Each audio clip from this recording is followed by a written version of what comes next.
Well, good morning, everyone. Happy New Year. Let's go ahead and call this meeting to order. Clerk, please call the roll.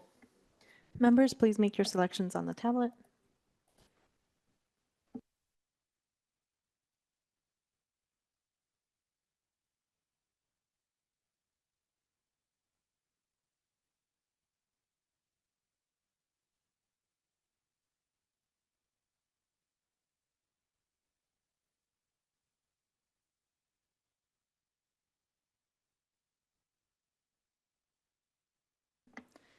Chair, we have a quorum with 11 members present and 4 members absent. Thank you very much, Clerk. Let's go ahead and begin with non-agenda public comment. This provides 2 minutes for anyone who would like to comment on something that is not on today's agenda, but is within the purview of MTS. Clerk, do we have any non-agenda public comment? Kaser Gapta, please make your way to the podium.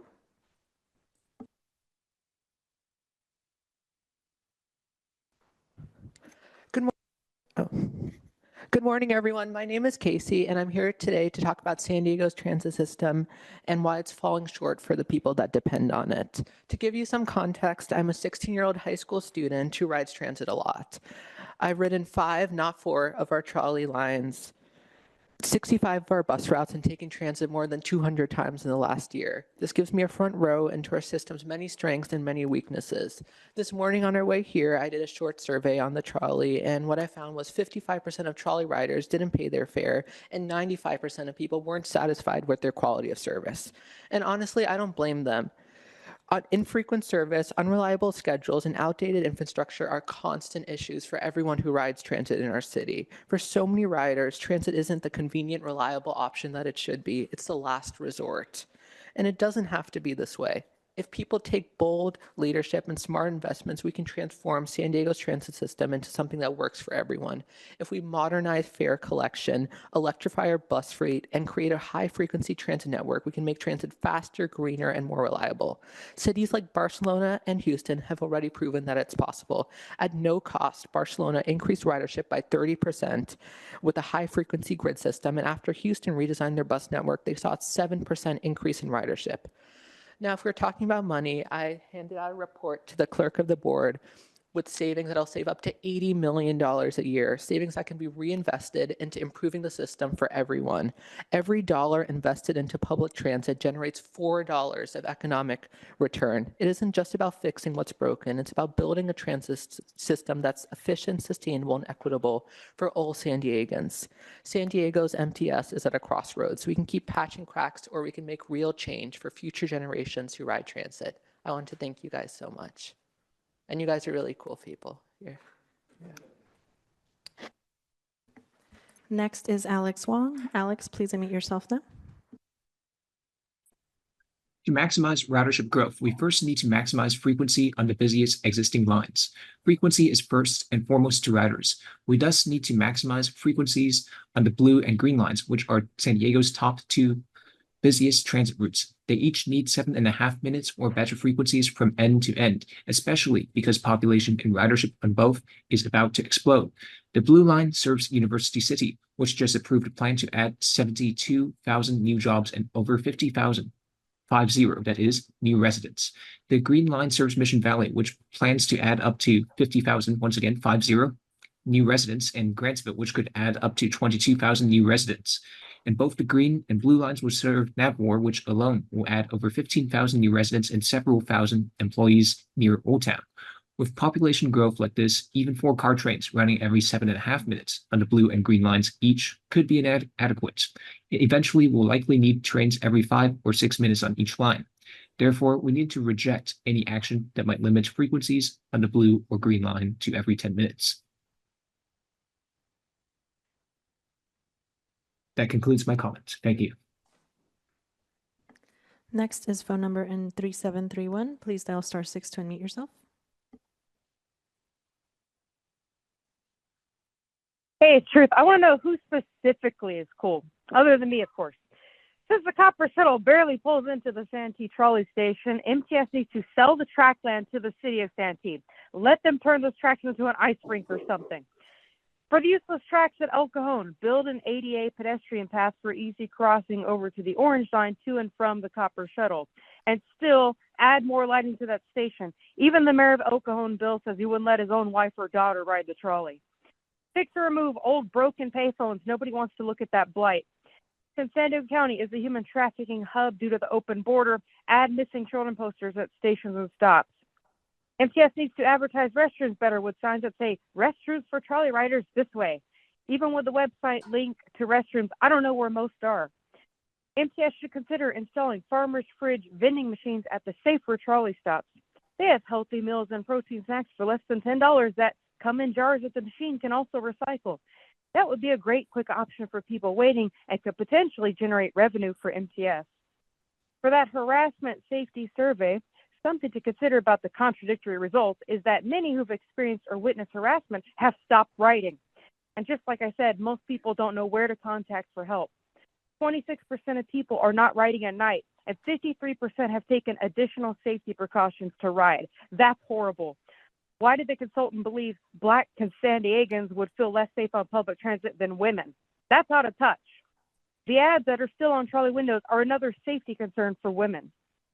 High-volume hubs are not the only areas that need increased security. Danger can also arise when there's lower ridership. And someone told me on January 9th that a trolley collided with a trash truck and that there's a metaphor somewhere in there. Think about that. And also, please, you need to discuss who is cool, because I'm going to have to think about that. That's hard. I might say Marcus, though. Marcus is all right. Thank you.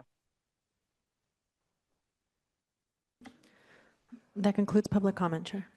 Thank you very much, Clerk. Thank you to our speakers for their comments. Let's move on to our consent items, items 3 through 11. Clerk, is there any public comment on the consent items this morning?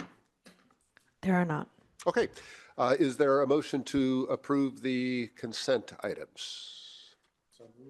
Okay, we have a motion from Vice Chair Goebel. We have a second from Director Hall. Is there any further discussion on the consent items? Seeing none, Clerk, please call the roll. Director Foster. Yes, thank you. Go ahead. Sorry, hit your mic again. Hang on, let me. Oh, can you stop? Just leave your thing. There you go. Can you hear me now? All right, thank you. My comments are just more so of a quick question.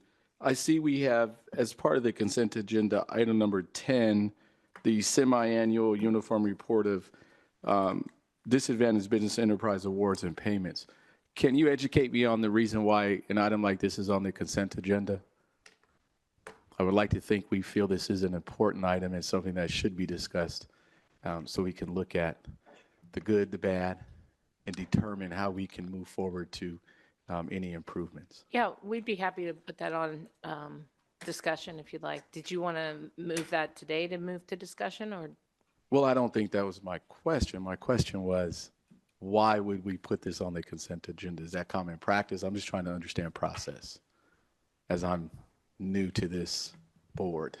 I would say probably for the last 10 years at least, it's been on our consent agenda. So it hasn't been something that the board has requested a detailed report. There's a lot of information in that item. And so, but we're happy to change that practice if you'd like it to be a discussion item instead. Okay, we can discuss that further. This is something that I do take serious and would think that we should highlight and have a full public and open, transparent conversation to see what we can do to maximize our opportunities. So I'll go ahead and leave it where it stands now, and we can continue the discussion. Thank you. Okay, thank you very much, Director Foster. Any further discussion on the consent items? Go ahead, Director Bush, if you want to just hit that little button and there you go. Go ahead. Well, if Member Foster, I appreciate the suggestion. So maybe we should hold this item over until the next meeting so that staff can have a presentation. Is that an option? It's an informational item. So, you don't need to change anything about the consent calendar because you're not really approving any action in that item, but we're happy to, at the next meeting, prepare a PowerPoint that we could give a presentation on it if you'd like. Yeah, I would like that too, and I appreciate Member Foster for bringing that up. Thank you. Okay, we will leave this item on the consent agenda today, but we'll have a presentation related to that at the next board meeting. Any further discussion on today's consent agenda? All right, seeing none, we have a motion from Vice Chair Goebel. We have a second from Director Hall. Clerk, please call the roll.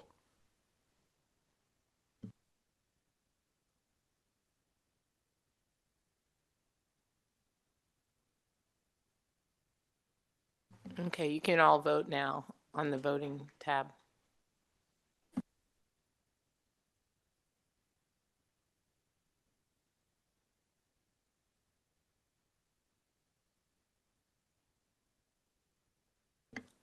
There was a glitch in the system. Do you mind voting again? We would be delighted to vote again. All right, so everybody on the top of your screen, there's a voting tab if you're not there yet, and then you can just vote on your screen.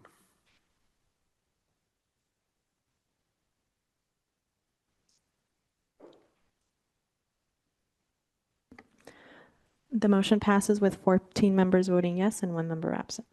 Thank you, Clerk. All right, that brings us to item 12, and this morning we're going to elect a chair pro tem and make appointments to MTS committees and outside agencies. At our last meeting in December, the board appointed an ad hoc nominating committee. That ad hoc nominating committee consisted of Vice Chair Goebel, Chair pro tem Montgomery Stepp, Directors Dillard, Elo Rivera, Hall, Moreno, and myself. We met once in person and followed up by email. And what you have in front of you at your seat is a slate of proposed appointments for the board's consideration this morning. It also recommends that we re-elect Chair Pro Tem Montgomery Stepp to continue as Chair Pro Tem. The other thing that I'll point out here is that I am suggesting we combine the Executive Committee and the Budget Development Committee meetings for this year. It turned out that everyone nominated for the Budget Development Committee was also a member of the Executive Committee. And the Executive Committee considers budget items too, so it just makes sense for us to have that group sit as a joint Executive Committee and Budget Development Committee then. We do have a few openings on the slate with no nominees yet. And we'll take nominations from the floor for those in just a moment. And as you can see, those are highlighted in yellow on the slate that is in front of you. Those openings are for the board representative and alternate to the Los Angeles-San Diego Rail Corridor Agency Board and the alternate to the SANDAG Transportation Committee. Before we do that, let me ask the clerk if we have any public comment on this item. We do. Phone number ending in 3731. Please dial *6 to unmute yourself.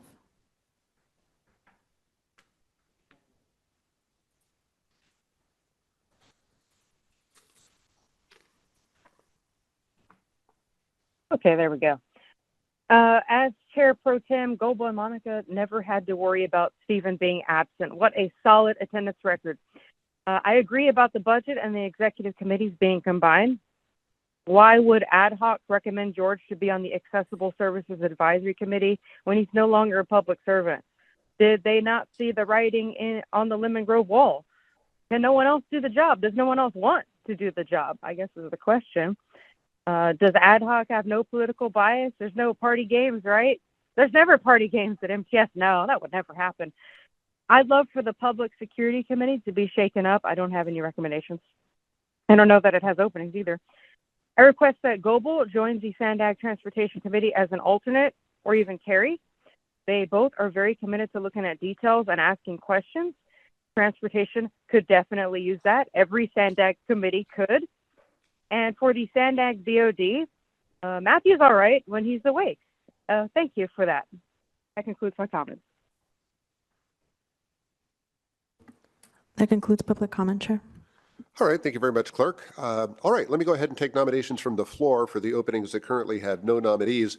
Let's begin with the board representative to the Los Angeles-San Diego Rail Corridor Agency Board. By the way, members are welcome to nominate yourselves if you're interested in serving in that capacity. And I see Director Downey on the lights. Director Downey. Yes, two things. I see that I was nominated to be the alternate to the MTS Joint Executive Committee and Budget Development Committee, except the meetings on Thursdays. And so I have an alternate from Coronado for this meeting because during the fall, I teach on Thursdays and can't go. So I don't think I would be a good alternate for that committee. So I would like to ask if my alternate, who's here, if he could be the nominee from the South County instead of myself.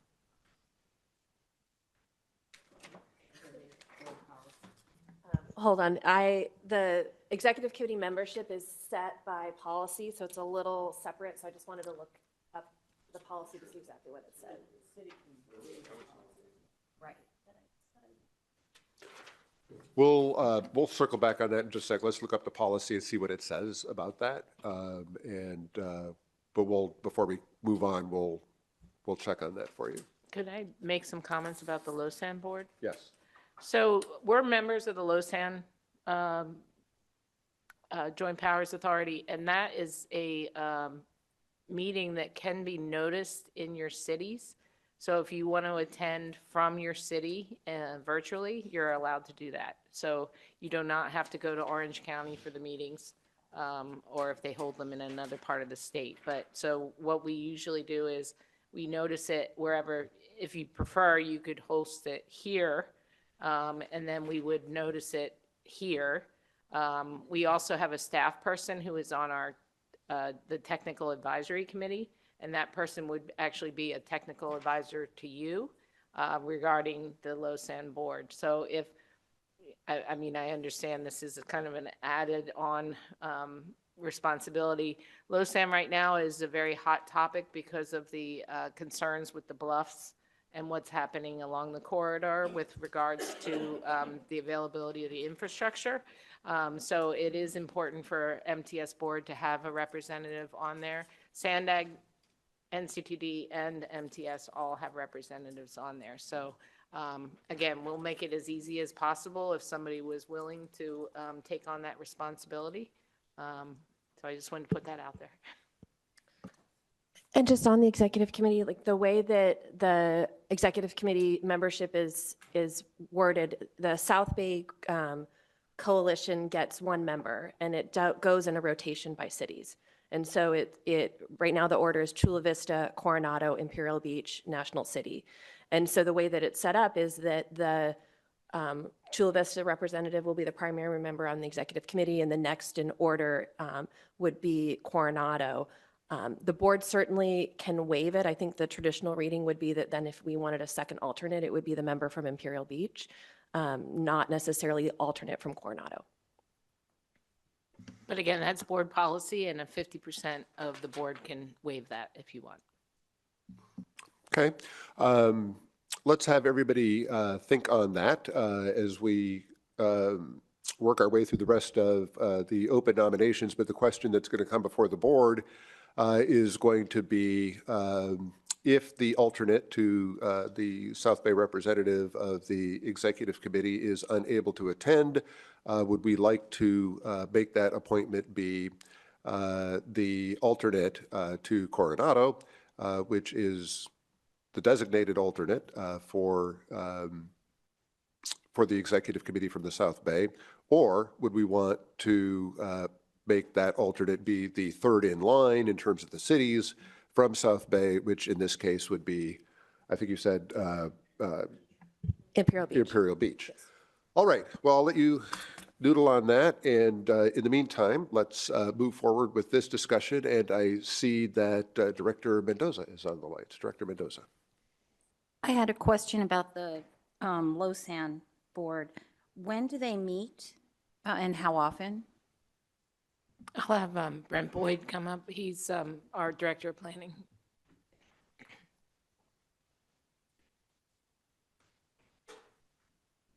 Brent Boyd, Director of Planning and Scheduling. They meet basically usually on Mondays at 10:30, and it can be a virtual call, as Sharon mentioned.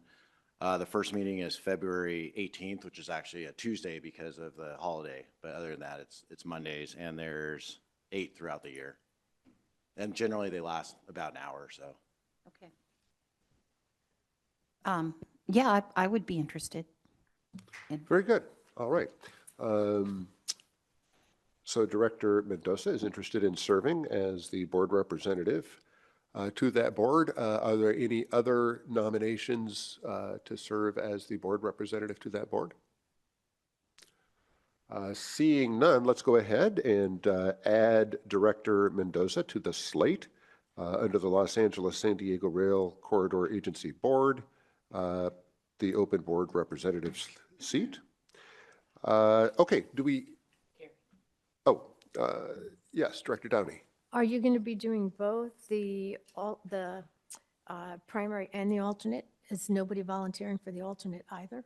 That is correct. We didn't have a volunteer for either. We now have a volunteer for the board representative. And given that we have a nomination for the board representative, it would be appropriate to nominate somebody for the alternate. I'd be happy to be the alternate since it's Fantastic. Thank you. All right. Director Downey is interested in serving as the alternate. Are there any other nominations to serve as the alternate to the Los Angeles-San Diego Rail Corridor Agency Board?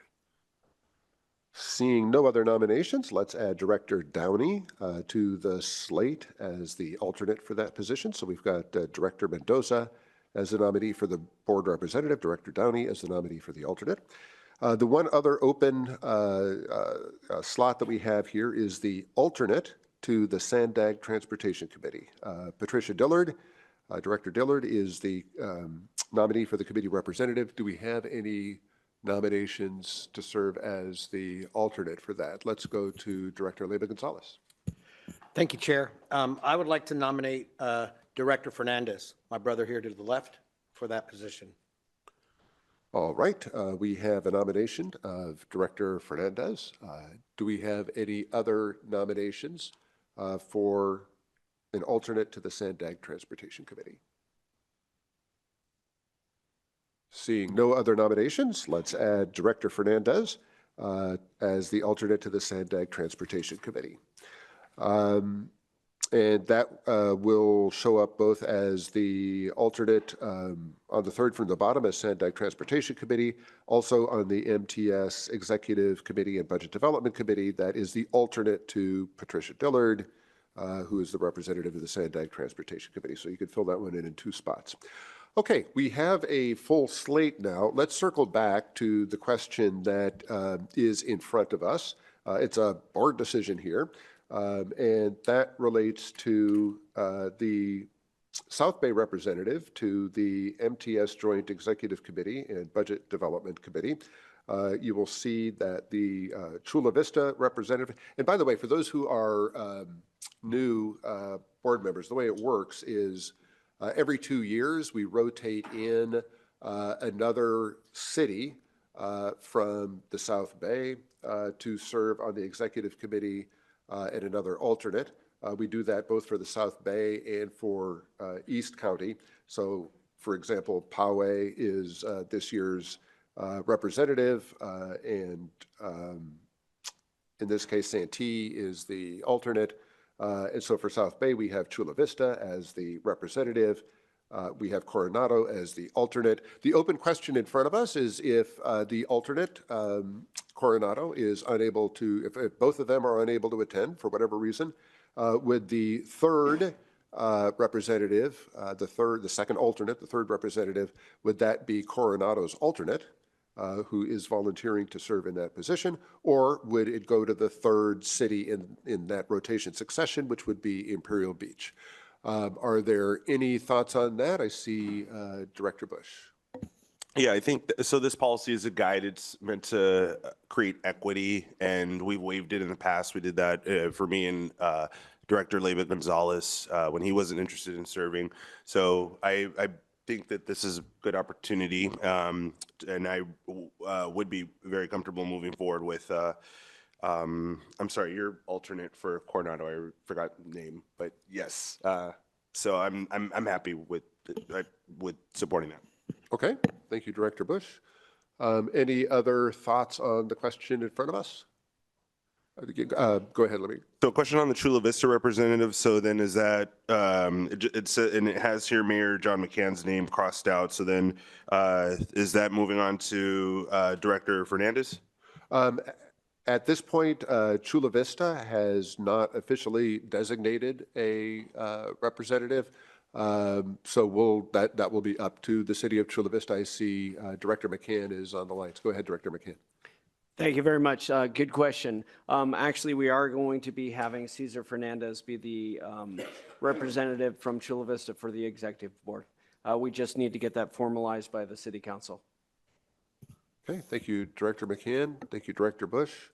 Do we have a status on Poway? What's going on? We have not. The date for their appointments, I believe, is the 21st. Yes. All right, Director Bush has recommended that this board designate Coronado's alternate as the alternate to Coronado, which is the alternate to the South Bay representative, which is Chula Vista. I'm sure that's clear to everybody. Are there any other perspectives on that? Okay, so let's go ahead and add that to the slate. Director Downey, what is the name of your alternate, just so that we can make a record of that?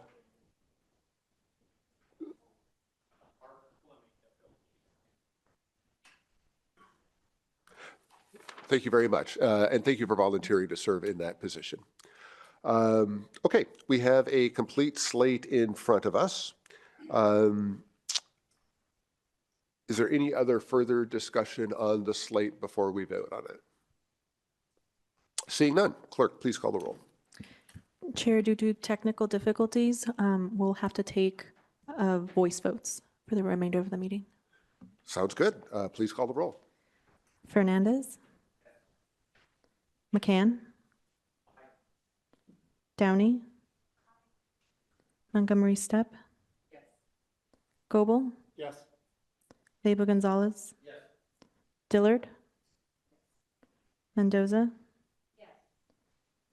Bush? Yes. Pepin is absent. Moreno is absent. Elo Rivera? Yes. Oster? Whipern? Yes. Hall? The motion passes with 13 members yes and 2 members absent. Excellent. Congratulations to everybody on their appointments, and thank you for serving in these additional roles. That takes us to item 13, which is a SANDAG report on an airport transit connection. We're going to turn it over to Brent Boyd to introduce this presentation. Once you get settled in, please feel free to begin your presentation. And I would like to welcome the CEO of SANDAG, Mario Orso, who has joined us this morning, as well as Marissa Mangan from SANDAG. It is a pleasure to have both of you here. Thank you for joining us.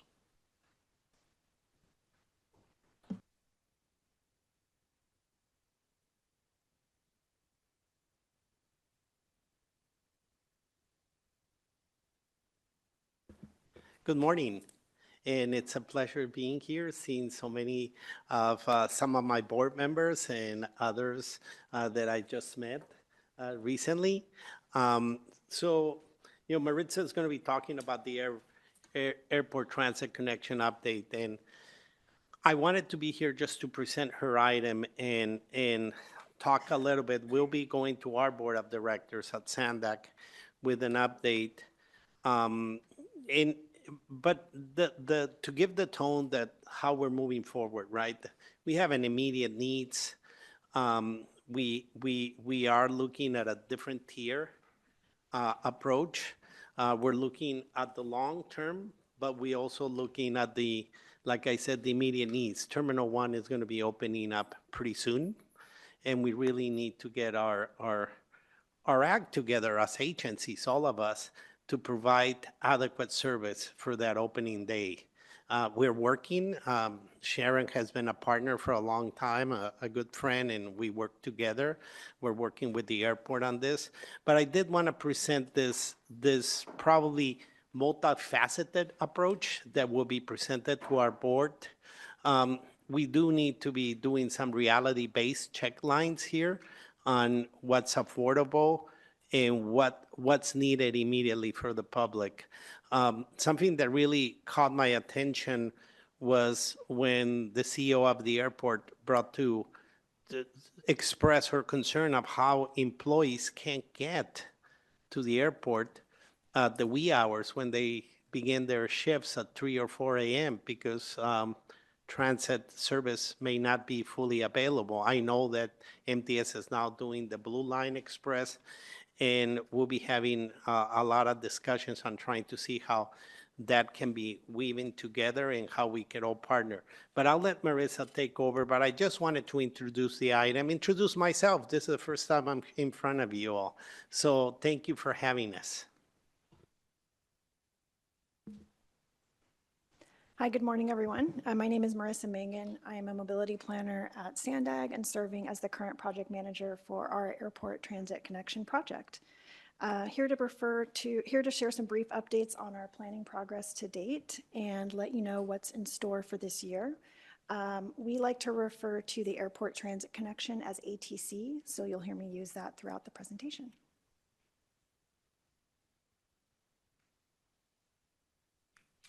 Can we proceed? Other one, the big button. There we go. Go back up.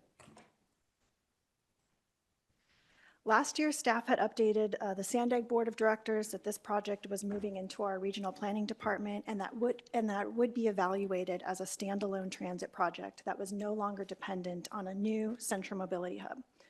Additional analysis is taking into consideration post-pandemic travel data and the need to make refinements to some of the ATC concepts developed to date. Those were important reasons to bring it over to planning before proceeding with environmental analysis of a preferred concept. I, for one, absolutely appreciate having an airport here in our urban core, and it's a complex and highly constrained area, but a fun and challenging project to work on. With the Central Mobility Hub no longer a current consideration, our priority is connecting the airport to our regional transit network. Existing and very heavily used transit hubs, Old Town Transit Center and Santa Fe Depot, are potential key connection points for the ATC. But we also need to ensure that rail and bus services connecting to both of those hubs are both frequent and reliable so that an airport transit connection can be a successful option. It's only going to be as strong as those connecting services, rail and bus alike, to those locations. In the last several years, various modes have been identified for the airport transit connection, and each has a mix of opportunities and challenges. Please hear me out when I say that there's no silver bullet mode when it comes to this project.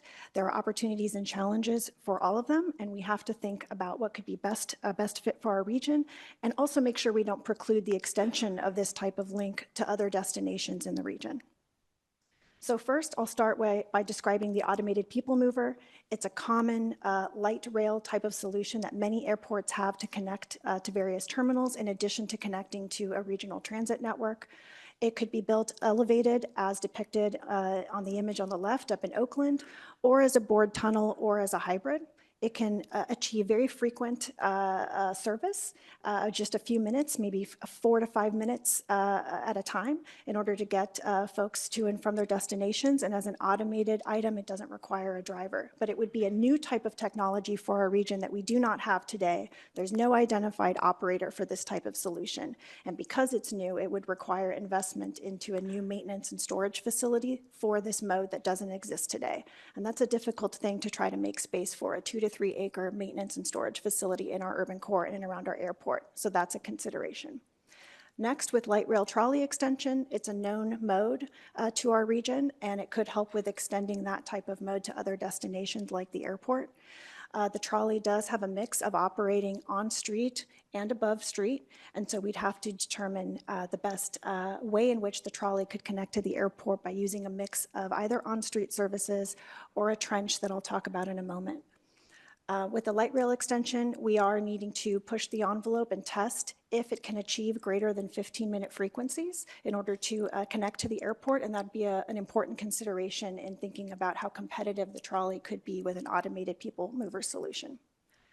And then with enhanced bus services, those are going to be the rubber tire solutions that we could connect transit hubs to downtown. But there's challenges with buses unless they have priority on our roadways. We do not want buses getting stuck in the same traffic congestion as everyone else heading to the airport. So we would need to design and implement bus priority lanes on roads like North Harbor Drive and or Pacific Highway in order to get to the airport and allow those riders to have premier kind of service and connections to the airport, just like they could on a rail service. There's concerns that could be raised with bus services, like driver shortages, as transit agencies have experienced. So that's a consideration as well, but it ends up being a very flexible option if we can adjust how bus priority is implemented on roads connecting to the airport. So I'll review some of the connections as we've defined them to date for each of the modes. First, with automated people mover, you can see on the map there's 5 different concepts, each with their own colored line, and each of those concepts have variations depending on how they could be built as either elevated, bored tunnel, or a hybrid. So all of the people mover concepts would of course connect to the airport, and then there's some connections that go up to Old Town Transit Center or up to the rental car center or downtown to Santa Fe Depot, to our Civic Core, or to the Convention Center. So all of these concepts, a lot of work has been put in to date to develop, determine the feasibility, and these are all feasible at the moment, but they all come at a cost, and there's some trade-offs with each and every one of the concepts as we think about which destinations could be served. As far as our trolley concept is concerned, we have assumed a connection between the airport and downtown.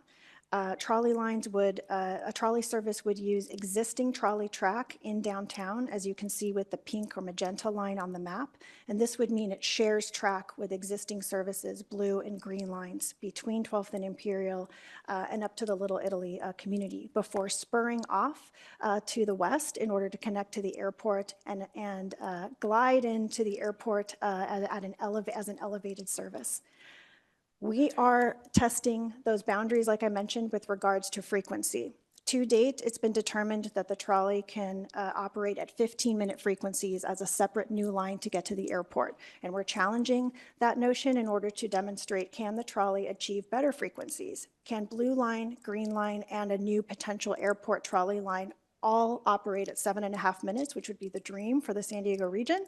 Can we make that happen while they share some of the same track and get where they need to go?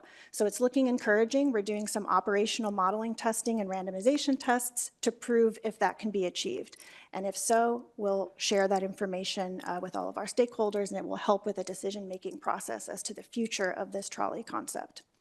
Similarly, we're taking this trolley concept and also exploring a trench extension feature. So what that would mean is that an existing trolley trench that we have downtown right now in the Little Italy neighborhood, where the trolley runs underground below Hawthorne and Grape Streets, we would extend that trench southward so that the trolley could be off-street, below ground, for a few extra blocks between Santa Fe Depot and Little Italy. And that's what you see as the dashed orange line on the map. And I have some images to kind of show and demonstrate what that would mean. So today there is heavy rail tracks connecting to Santa Fe Depot on street, and our light rail tracks are also on street. This is an aerial view of Ash Street near Santa Fe Depot. And you can imagine that the light rail tracks, the MTS tracks, would be lowered and trenched below Ash Street so that Ash, Beach, Cedar could benefit from the same type of trench that we see at Grape and Hawthorne today. Very near term, we are looking and working with our partner agencies like the airport and MTS to think about near-term bus solutions. So in time for Terminal 1 Phase 1 opening in the fall, we're determining how routes like 992 and the San Diego Flyer Shuttle that connects to Old Town, how they could be much more frequent to serve all kinds of folks going to and from the airport. Using those modes, much more frequent, very early into the late night, and how both of our transit hubs could be connected near term with more frequent service. And then midterm, we'd be looking at determining how can we design and implement bus priority solutions between both of our transit hubs in order for those services to have guaranteed priority in beating the traffic congestion to and from the airport. Ideally, this could happen in time with the Terminal 1 Phase 1B opening in a few more years, but this is the kind of near-term proposed approach that we're collaborating with our partner agencies on to determine how ATC today could be even better in the next few years. We have an approach to significantly pare down the number of people mover concepts that we have in play at the moment. There are a lot of work's been put into defining those, and we need to determine what's the most viable people mover option along with the trolley concept that could be considered for environmental clearance. So right off the bat, we are suggesting that we eliminate 2 of the people mover concept variations that require really heavy investment at the Middletown trolley station, that being a new freeway access ramp or a heavy rail platform. Those are really expensive options. There's less support from our partner agencies to implement those things at Middletown, and we're focused more on connecting the ATC to Old Town and to Santa Fe Depot. Then we would evaluate the remaining concepts based on a variety of metrics related to station access and the populations they serve and the destinations within walk and transit access. We'll also use our airport travel survey results that we've been collecting over the last season to inform how we reduce the number of concepts. And we'll have to update our costs for all of our concepts to $2024. And all of that information will be helpful in collaborating with our partner agencies to determine what's our preferred rail concept for this project. I wanted to take a few moments to share some updates regarding our airport travel survey. It was an effort we conducted in October through early December. It's been a mighty long time since we've done this sort of survey, and it was really exciting for us to have both intercept surveying and online surveying be done so that we could collect post-pandemic data from people headed to the airport in real time, telling us how did they get there, what are their preferences for getting to the airport in the future, and kind of their travel habits. So we did a mix of face-to-face interviews and online surveys to collect about 4,500 responses, and that was our statistically significant sample that we need to expand and make assumptions about travel habits to the airport across the region. And some very preliminary provisional data, some insights that we have from the face-to-face surveys that we conducted is that about 70% of people are traveling for personal non-business needs, and the other 30% are traveling for business and work-related efforts. Nearly 3/4 of folks are driving themselves or getting dropped off by an Uber, Lyft, or taxi type of service. And we did get some optional participation in some more stated preference questions about the future of ATC, which we're excited to dig into. We have a lot of touch points that we're going to be doing with stakeholders and the public in the next few months. We want to have regular updates to boards like this.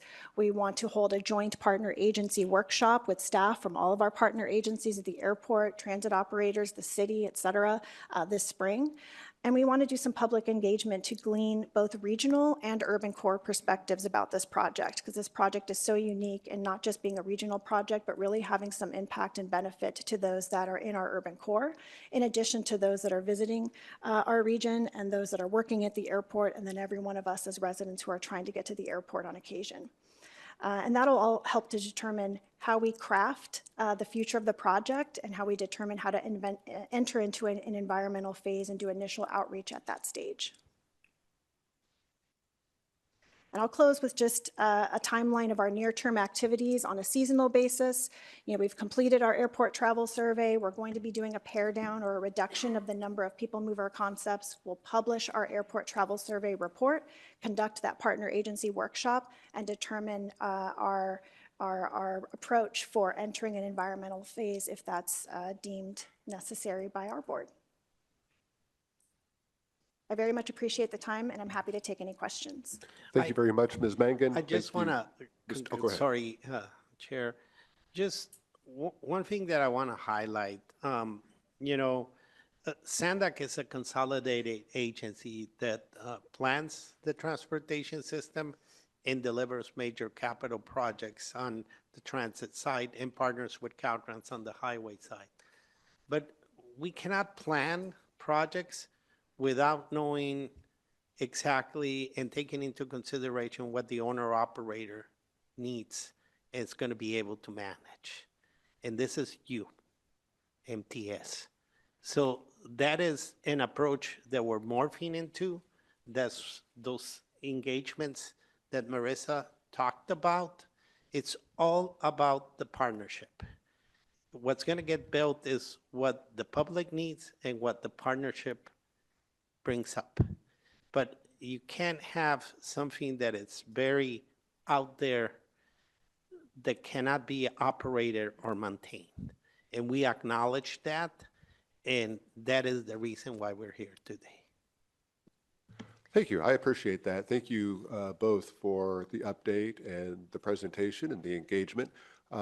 Let's tune to our CEO for some comments. Yes, I wanted to just say what a breath of fresh air having CEO Orso here today. I know it's the first time he's been in front of this board, but we've met multiple times, and specifically on this topic as well, this project. His concept of collaboration with the owner operator is really refreshing, and we are really supportive of the further studies that Marissa outlined for you. Some of the things that I would like to mention to new board members is that this board itself has had a conceptual idea about trolley to the airport. We did a study on that, and the board did take a vote to say, yes, let's pursue trolley to the airport.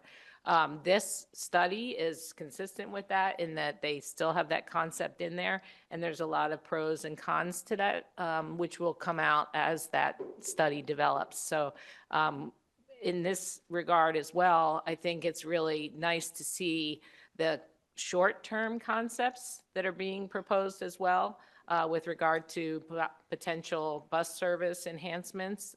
We have the 992, the airport authority operates the flyer. These are bus services.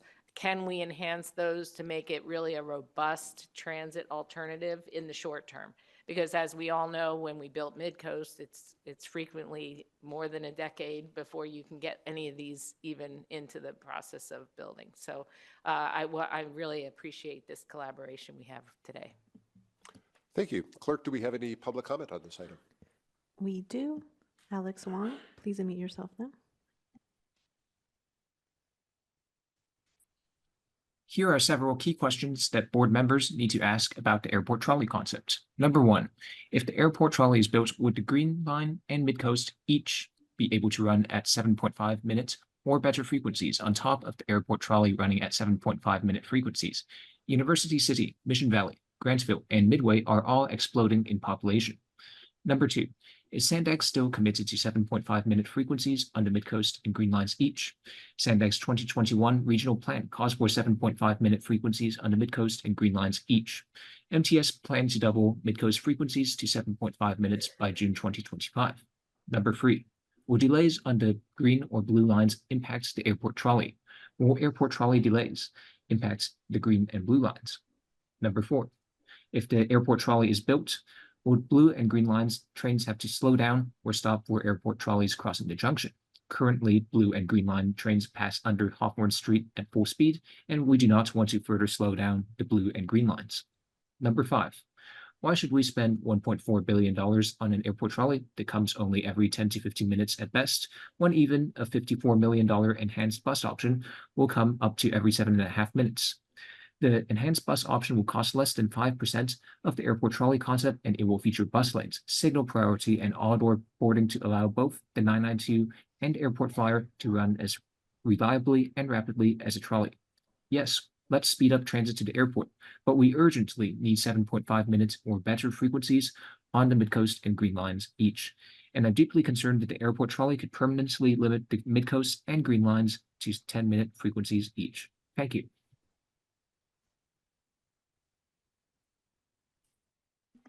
Next is phone number ending in 3731. Please dial *6 to unmute yourself.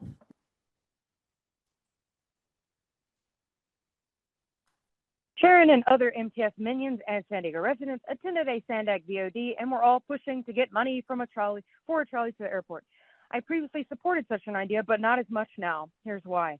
MTS lacks drivers. MTS struggles to have an efficient system. The MTS budget is strapped as it is. Where would the money come from? Even if a trolley option was built, there's areas of concern for practical construction. Even if it was possible, in order to not affect system frequencies and efficiencies, it has to be an airport shuttle, just like the copper shuttle. 7.5 frequencies are an impossible dream. 15 minutes can't even be guaranteed for any of the current trolley lines. Why would SANDAG and MTS prioritize an airport shuttle over their regular riders? And it's uncertain as to whether or not it would garner enough ridership to warrant the high cost. There's already the flyer available. People utilize that existing service.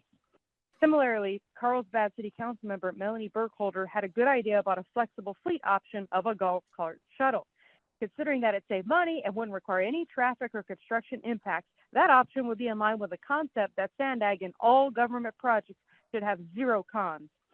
That is also why an automated people mover or an anti-people monstrosity should not even be on the table. There's no public support among the residents who would be negatively affected. There's the lack of APM electricians and technical advisors. There's the technical infeasibility, the eminent domain impacts, the financial impacts to people's properties, lawsuits, and much more. Forget it. Absolutely no to bus-only lanes to the airport for the rich few to have priority luxury service to catch their flights. Absolutely no to the very few being prioritized or to causing major traffic on Pacific Highway that would also negatively affect pedestrians. I think it's clear by Mario being in attendance that SANDAG is now leaning towards some kind of MTS option. That's a good thing, but after having listened to many comments, it sounds like SANDAG has been in search for a solution for a problem that doesn't even exist. And you could thank Hassan for that. That's another reason why it should be dumped. Thank you. Leif Gansert, please unmute yourself now.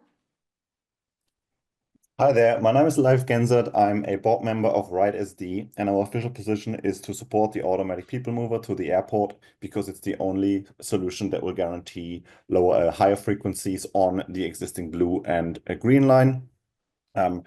So we are in full support of the automated people mover. That's the solution we prefer. Nevertheless, we also want higher frequency to go to the airport, alternative concepts than just going by Uber or by your personal car. Thank you. That concludes public comment, Chair. Thank you, Clerk. We'll now open board discussion on this item, and we'll begin with Vice Chair Goebel. Thank you, Chair. Mr. Orso, thanks for coming, and it is refreshing to hear you connect the dots between a capital investment and operating costs. Many times you think it's easy to plan and build something, but then who's going to pay for it for the rest of its life? And it is very refreshing for you to acknowledge that. Thank you. I have some questions on a couple of the concepts. The ATC concept, that seems like that would take an entirely new agency to run. It would have a different vehicle. It would have a different maintenance yard. It would be different mechanics. Am I thinking that's where your thought is going on that? It's a reality for that mode and would have to be determined if MTS, as our current urban transit operator, would want to operate that type of new service. That hasn't been determined. So that's an unknown. All we can say is at the moment it's unknown. And if that mode continues to stay in play up until we determine if an environmental clearance of a preferred concept variation of that mode, those questions would have to be answered. Okay, thank you. I think our wheelhouse is bus and trolley, so to take on a whole new vehicle for a relatively short part of the whole operation would be a challenge for us, maybe getting out of our core competence, but it's not impossible. We should keep an open mind, but it would be a difficult lift, I think, for this agency. Let's go to slide 11, please.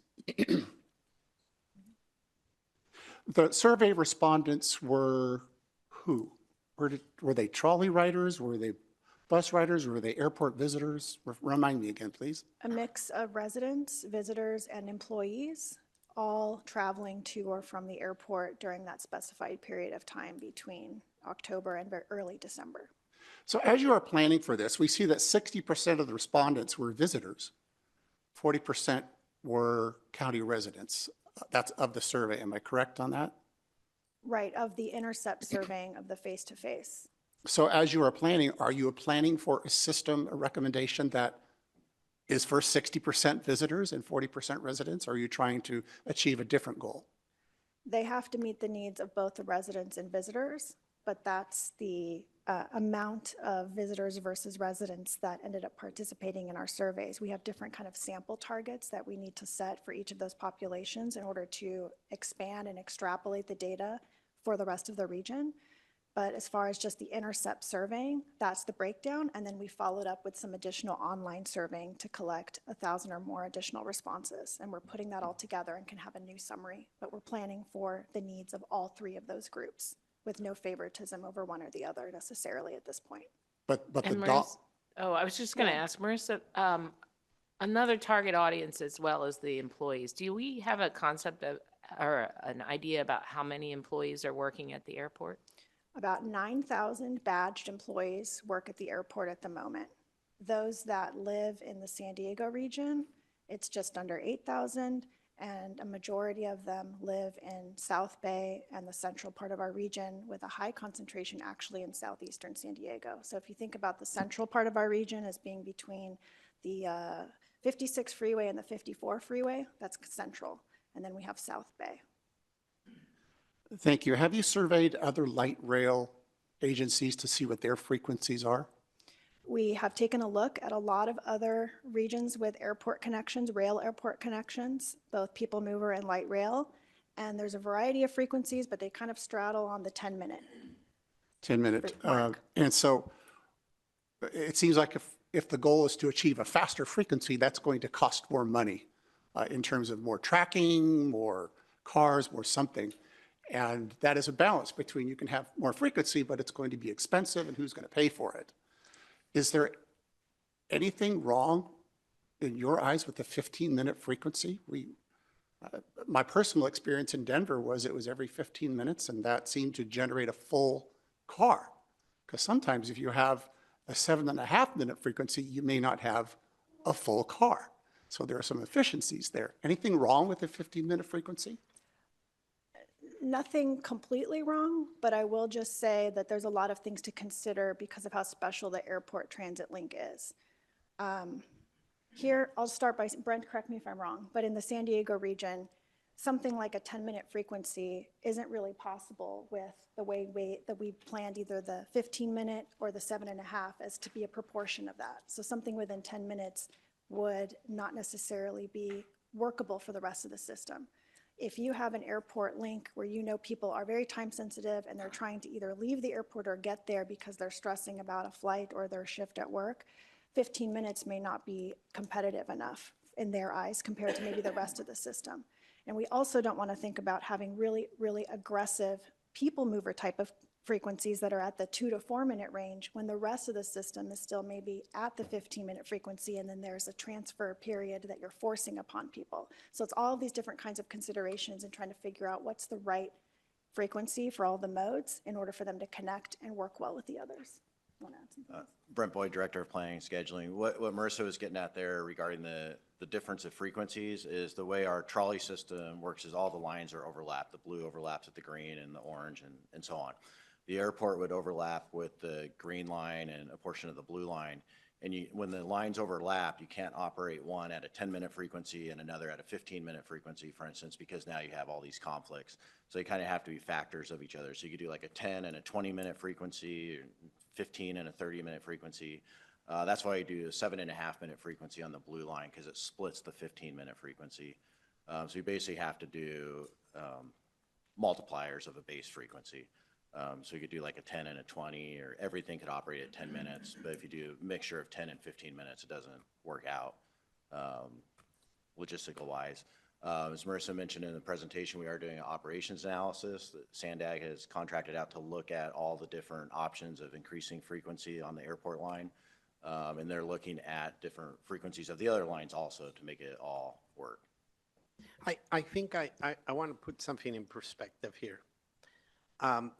We haven't started the environmental document process. The environmental document process is where a lot of the questions that were being brought up and some of the very in-depth technical analysis, headways, cost, impacts, are really going depth and are put out to public comment. Right now, what the team is doing is just trying to figure out the sketch of what are the feasible alternatives that they may have huge challenges, either from a timely perspective, from a socioeconomic perspective, or any other areas that NEPA and CEQA requests us to evaluate. But right now, it's just preparing that. We're trying to figure out the size of the canvas to start the painting. And that is the environmental document process. That is the legal process where all technical studies and public comments and engagements need to happen. If we try to move too fast and try to predetermine an alternative early on, we're outside that process.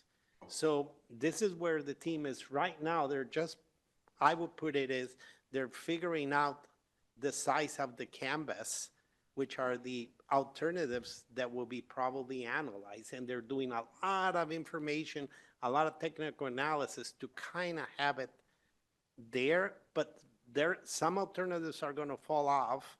Others will continue.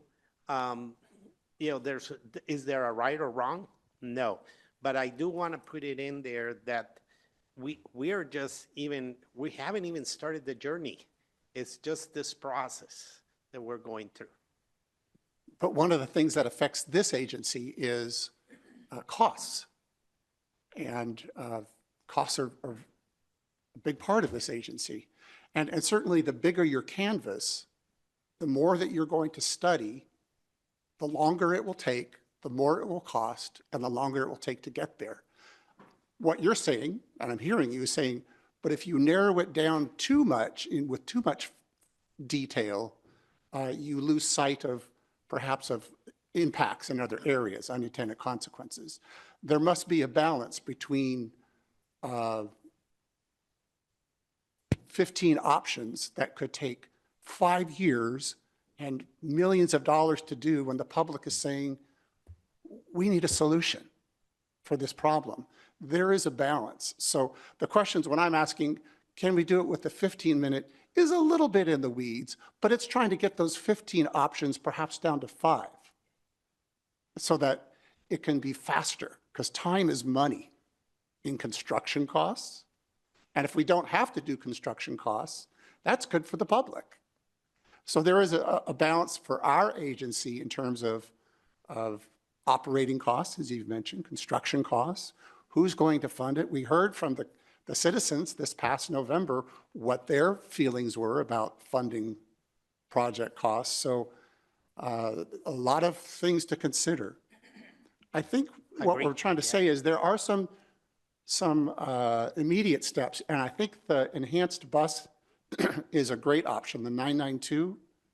That makes sense for employees, it makes sense for visitors, at least to connect them to our existing transportation system. That's low cost, doesn't require environmental, I don't think, gets something going. You can't steer a parked car. We have to get going with something. I think a bus is a great way to get started on that.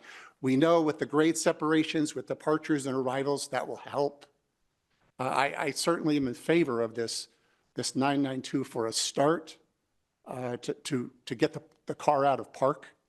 But I'm a little leery about having too many options that is going to take too long and cost too much to get us to the solution we need. I'm for the trolley option, obviously. I just kind of want to know how viable is it in terms of cost and frequency and its impact on our system. Those are things I would ask you to consider as you go further. Thank you. Thank you. Thank you, Vice Chair Goebel. Director Bush.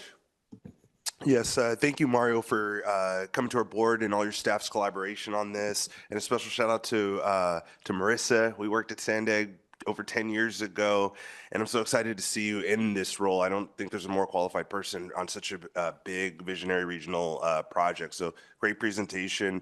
I'm happy to see this continue to move forward. It's long overdue. I think we all know that. And I'm a strong believer that we need to be like other major cities in the United States and have a rail connection. The majority of them do have that. It's convenient. And not just for our visitors, but our workers too. So I do want to keep our employees in mind, and they come from the South Bay. So we've had a lot of starts and stops on this. I appreciate the vision of SANDAG of a couple of years ago. There was the Grand Central project on the Navy land. I think to Vice Chair Goebel's point, it felt like maybe there was an overinvestment in that concept and at the expense of some of these other more achievable options. So, but at the very least, I think that people mover discussion move forward. And I'm interested in learning more about that. And while I appreciate and understand what the Vice Chair is saying about being realistic, I also would challenge us to be more visionary. And because we've had so many stops on this and we've had so many years of just accepting the bus, and the reality is the bus is not as efficient and it's not as attractive as a rail connection. And I think what I'm concerned about with the trolley connection is that, and please staff help me to clear this up and understand this, but the problem with the trolley connection I see is this conflicts. So we're creating a new line, I think, and then with that new line, there's conflicts on our already kind of congestion line with the blue, orange, green lines. So it would require, my challenge with this is this requires another mode shift. So it would require people to disembark from the blue, orange, green line and get on another trolley line to go there. So every time, and studies show this, every time you have a mode shift, every time you're making someone get off one vehicle and into another, it reduces their, the attractiveness, it reduces their opportunity to get on. They'll just take a Uber or Lyft, you know. So I like this people mover concept, and specifically the route that you guys have that's going from One America Plaza to the airport, because that One America Plaza, that's basically our Grand Central, and from there it's a fairly short distance. So could you tell me more about that, about the people mover concept versus and the mode shift the mode shift from a trolley extension compared to a people mover going from the One America Plaza to the airport? Sure, let me clarify that. For either people mover or trolley, you could find yourself in a situation where you're having to transfer. The people mover is not a transfer-free solution, and that's because if a people mover is, for example, connecting from the airport to Santa Fe Depot, if someone were taking a trolley line from, say, East County into downtown, then they'd transfer to the people mover to go to the airport. The trolley line has at least the benefit of connecting all the way to 12th and Imperial and having some overlap in order to get there. Still could be a transfer, but there's more station overlap with the trolley concept right now than the people mover, but it depends on kind of which connection you're looking at. And that's precisely our goal, though, with the trolley, is to demonstrate, can all lines be at 7.5 and achieve that wonderful frequency and coexist? Because that'll be a game changer for that concept. I mentioned it's looking encouraging, but we have to finish the tests to determine and then share the update, because that's going to be a new and very important kind of game-changing element for that concept that could be considered along with everything else. Thank you, Director Bush. Director. Oh, go ahead. I was just going to mention one other thing about the transfer is Marissa's right. Most likely there'll be a lot of transfers. One advantage of a trolley to trolley transfer is you're at the same station, the same level, that type of thing. With the APM, generally it'd be an elevated structure. You'd have to go up and maybe a block or so away. So that's another thing to consider. Oh, no, thank you, Steph. I appreciate that. And actually with that, now I lean more again to the trolley extension concept. So my concern would just be the over congestion on the lines. But either way, I hope at this point we don't right away eliminate the people mover. But the trolley, I think, seems to have made the most sense. And perhaps we should even have a subcommittee, a joint subcommittee with MTS and SANDAG with staff and maybe a few board members, going over some of the technicalities of this. But I really appreciate this conversation and presentation. Thank you. Thank you, Director Bush. Director Downey. Just have a question on the same slide. We have 75% drove themselves or were dropped off. Begs the question, how did the other 25% get there? If they are actually using mass transit, we've succeeded. If we could say 25% of the people who came to the airport use mass transit, we'd consider that a victory. So do we have any idea how the rest of them got there? Via transit for sure. There's probably a very small amount that are doing some walking, biking, which is going to be tiny, but it's happened and it occurs. And we'll finish digging into the data, but it's mostly car oriented, no surprise. And that could be what's left. But the 25%, I don't want you to lose sight of that. If they really are all coming on our buses, that's pretty success. So I think we need to dig down in there as we're looking in the future. We need to expand on that, figure out what have helped them do it, and figure out how to use that when we're looking at our options. Thank you, Director Downey. Director Elo Rivera. Thank you, Chair. Thanks, Mario, for being here. And thank you, Marissa, for your work on this. I think one of the things that I've struggled with since the beginning of this conversation is not understanding what the goal is that we're actually pursuing. And so, you know, I'll speak for myself. I think it would be really helpful to increase not just ridership to and from the airport, but to get tourists to become riders in the system so that they're helping generate more revenue that helps the overall health and well-being of our system. But that's me. And I don't think what I have not heard neither at MTS or SANDAG is a clear articulation of a goal from either agency about what it is that we're pursuing. And instead, we've gotten into the weeds, sometimes way into the weeds, to a point that I thought actually was inappropriate at the SANDAG board, to be quite frank, where we're doing back of the napkin math that's questioning engineers, and we haven't even figured out what the hell that we're trying to do or why. So in order to actually make this productive and not have us just continue to spin in circles, I really think it would be helpful to hear from SANDAG, or excuse me, from MTS staff, what you think the goal of a airport connection should be for our agency, for the board to have a conversation about that goal and what those goals should be. And then we can share that with SANDAG, and they've been given their marching orders from MTS. But is it to have a trolley just because we want to have a trolley? I don't think that that's why, but I think we kind of have lost the forest for the trees in this conversation by getting into the weeds before we've articulated where it is that we're actually trying to go and why. So is that something, Sharon, that you feel like we could do, that you all could provide, and that we could have a conversation about? Yeah, I mean, I think the reason we even brought forward the trolley to the airport concept was because when we did polling of our jurisdiction, it was the #1 project. Everybody, it was the one that was over 2/3 of the people wanted that as the primary project. There was a lot of calls for it from the public. Why don't we go to the airport with the trolley?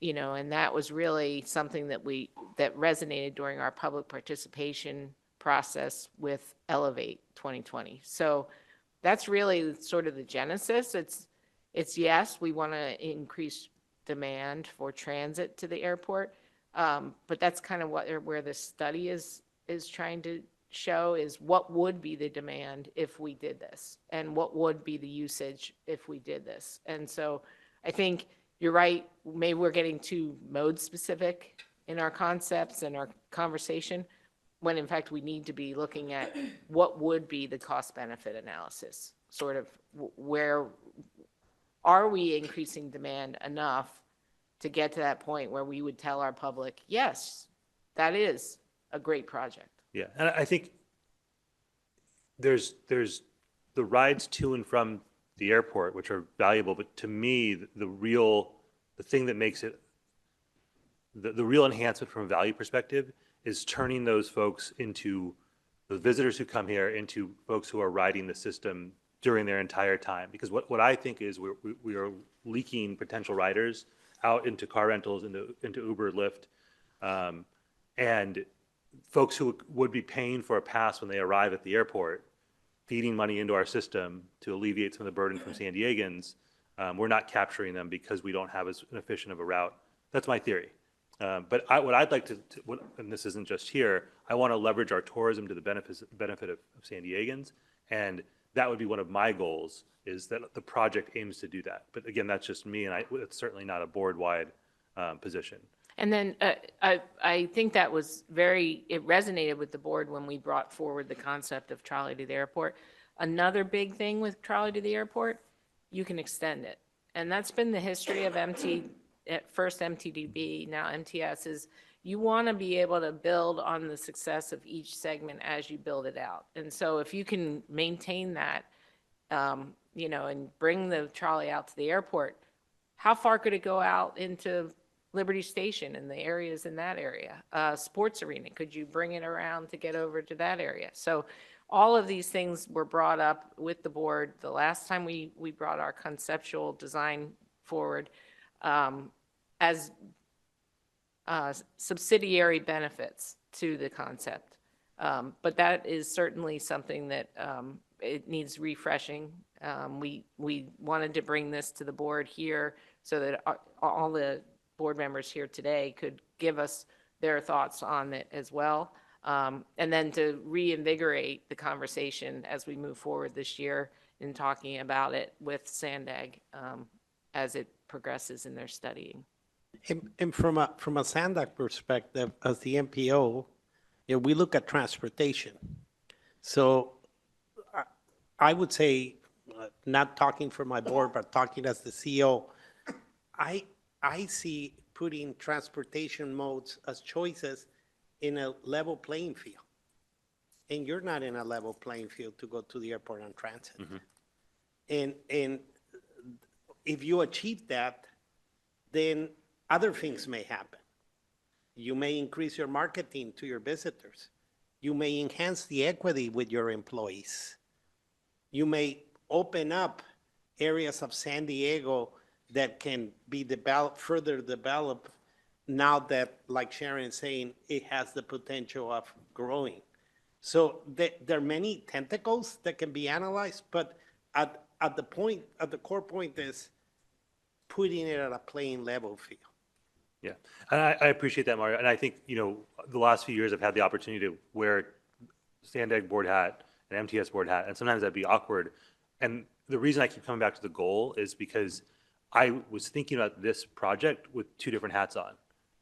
As a SANDAG board member, much more from an overall regional perspective, alleviating traffic, pollution, congestion. And then when I'm sitting here in this room, I'm thinking about it with something else in mind. And I never heard consensus in either space about what it is that we were trying to do. And we kept going further and further in the weeds with more and more intensity.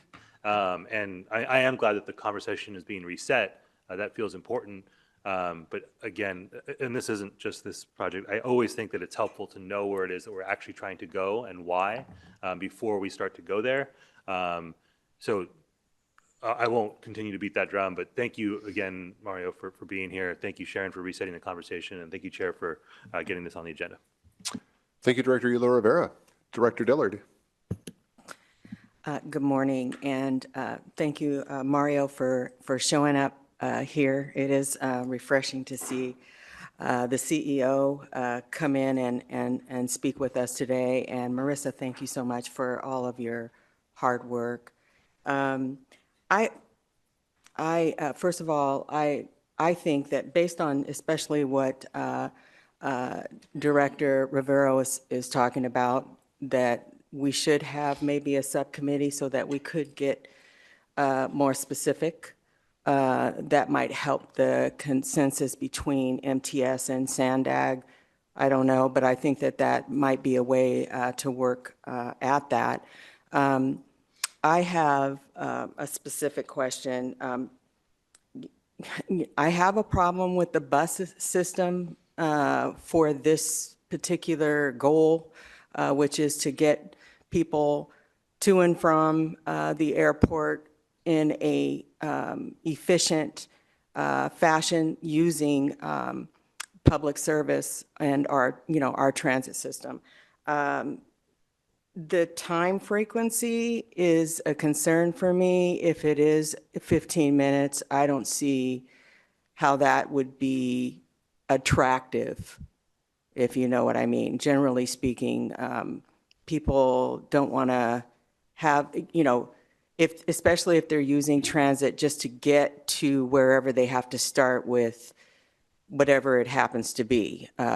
In this case, the bus, I'm having trouble trying to figure out if that would even be a logical option going forward, futuristic wise. So my question is on the people rider. You had mentioned, Marissa, that there would have to be a location for the maintenance and utility services. The question to that is, where would that be? And has anyone looked at possibly working with the military on this? Because I know that on the backside of the airport, there's some buildings there that are owned by the military, and I don't know if all of those buildings are being used, or if they would even be willing to open a conversation with having some type of maintenance set up there, and or what other locations might you be looking at? Because I'm thinking that they would have to be somewhat close to the airport, and that's a real, as far as property is concerned, that would, I would think, would be very challenging to find a location. So that's one of my questions. And the other one is on the, if we did use the trolley, which I am kind of leaning towards, because we don't really have a comparison on what the people rider, the expense of using the people rider versus the trolley. But you also mentioned trenching, and that scares me because I know that that would be a tremendous cost as well. So maybe you could talk more about an estimate in the sky for trenching, and what the possibilities would be if we utilize the people rider for a location for the maintenance and utility services. Thank you. Sure, so I'll address the maintenance and storage facility item first. It is challenging, but we have some kind of candidate locations in and around the airport at the moment that are either city-owned or Port of San Diego-owned as potential options that could fit. And then we'd also have to keep in mind any people mover connection to that facility would require construction of non-revenue track that's not serving passengers in order for the vehicles to get there, just like the trolley does with their facility. We'll keep up with the feasibility of some of those locations. One of the city locations is already being looked at by the city as part of their pure water project. So we have to kind of keep up to date with what our agencies are doing, rightfully so, with their own properties. The military conversation is interesting. We're actually going to take this item to the military working group next month. The Navy themselves, even since we've amicably separated from Navwar Central Mobility Hub, has wanted to stay engaged in the project. And so we could kind of determine if there's any options on the table for that. But I know it can be even harder to do things on federal or military property because of a lot of concerns with safety and their ability to get their own operations done. So, but I appreciate you bringing that up. And then the costs. So I'd be remiss if I didn't kind of share at least what our 2023 costs for people mover versus trolley are.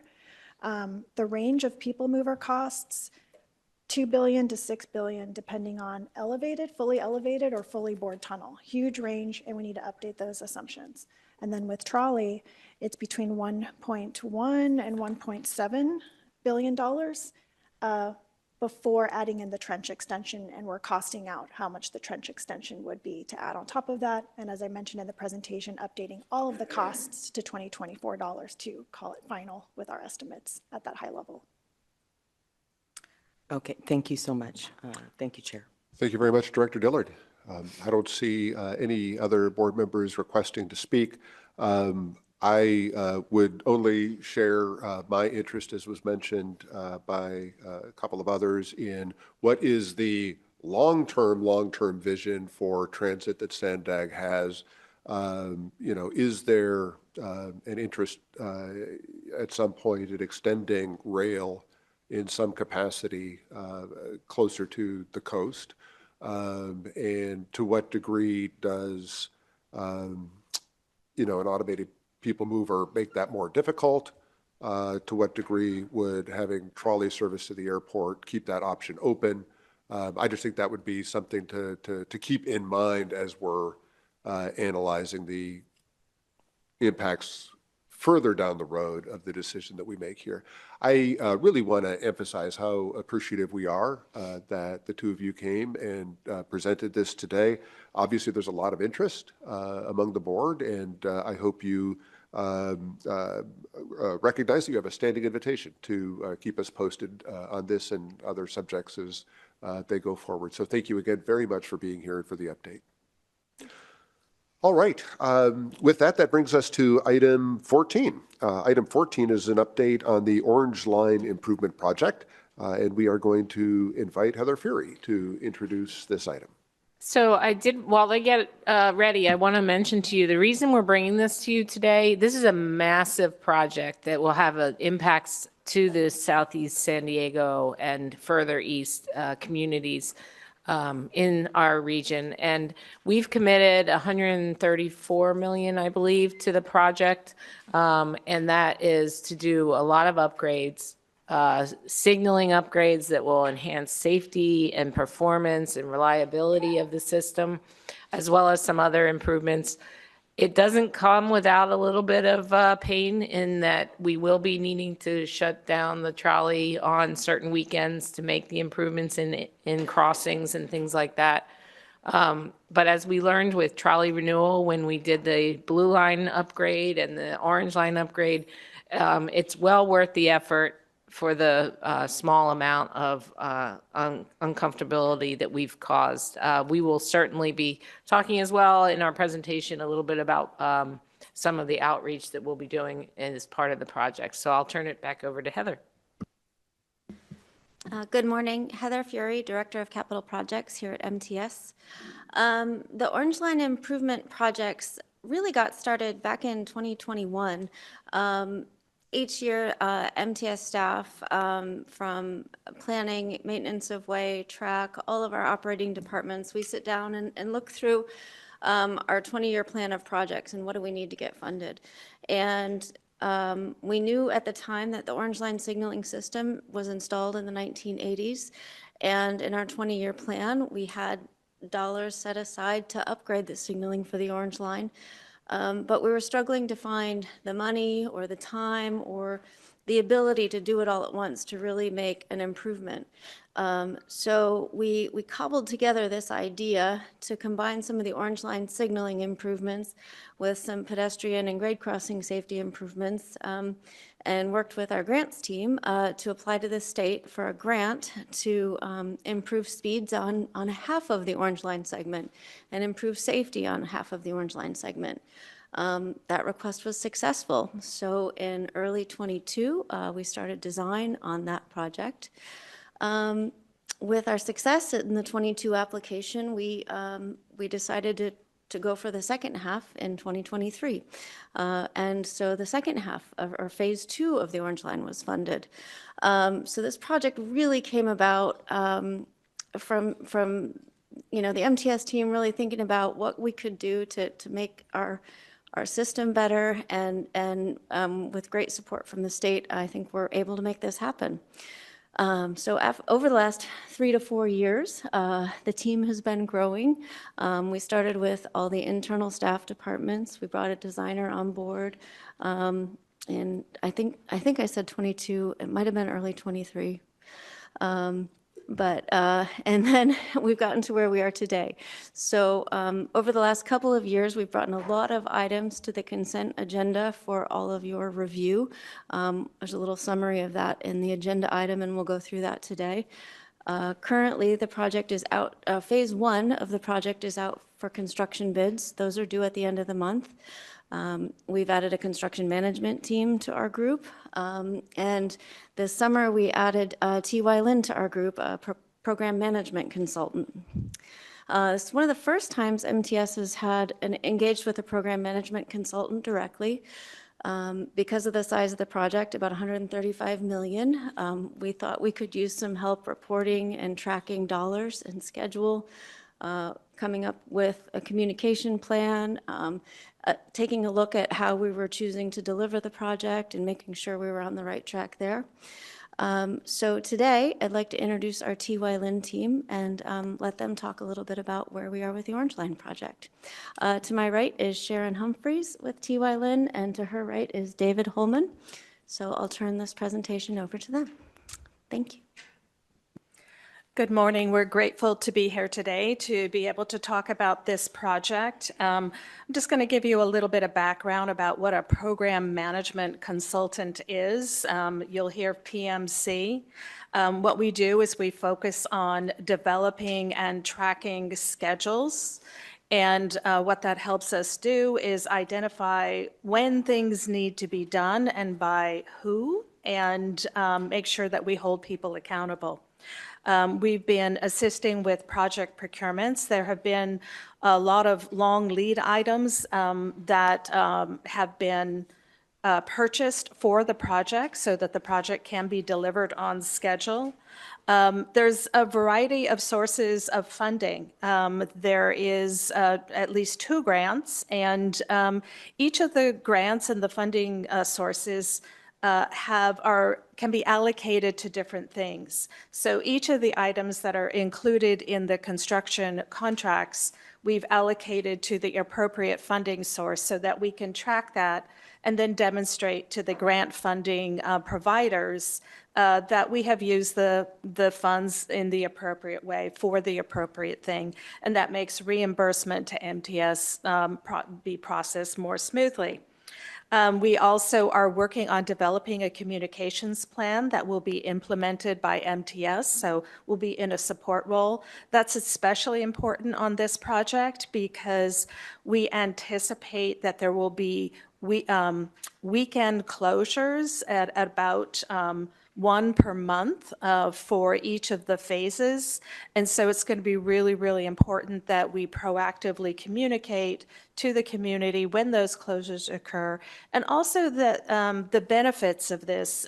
This project isn't, it's not flashy. You're not going to see new shelters, new structures, but it's going to have significant benefits for on-time performance and making sure that the trains are continuing to operate. So the last component of that is that we'll be coming to you and providing updates on the project periodically. And just to share a little bit about where T.Y. Lin has performed these services in the past. We have performed the services for the Midcoast project and played a role in seeing that project delivered on time and under budget. And also, we're currently providing these program management consultant services on the Otay Mesa East project for SANDAG. So with that, I will pass the presentation off to David to talk about the more important details of the project. And what Sharon neglected to mention was she was SANDAG's project lead for the Midcoast project. She's very familiar. Thank you.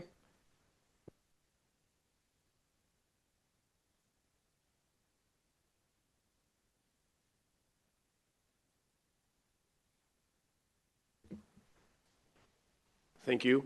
Yes, hello. So my name is David Holman. I'm with T.Y. Lin. I'm the project manager for the PMC team.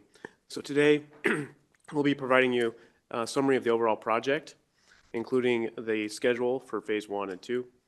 We will be giving you an update on the project procurements, some of the funding, and the methods of delivery.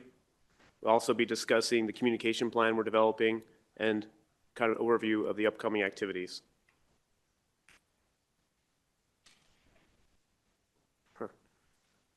Oh, wait, there it goes. Okay. So the project includes system improvements along 17.6 miles of the Orange Line. These improvements include upgrades to the track, signals, grade crossings, and pedestrian crossings. The improvements will benefit the cities along the Orange Line, including the city of San Diego, Lemon Grove, La Mesa, and El Cajon. These improvements will increase trolley speeds, improve on-time performance, and service reliability. The construction will begin in summer of 2025 and last through the fall of 2028. And you can see from the map, due to the size of the project, it's going to be constructed in 2 separate phases.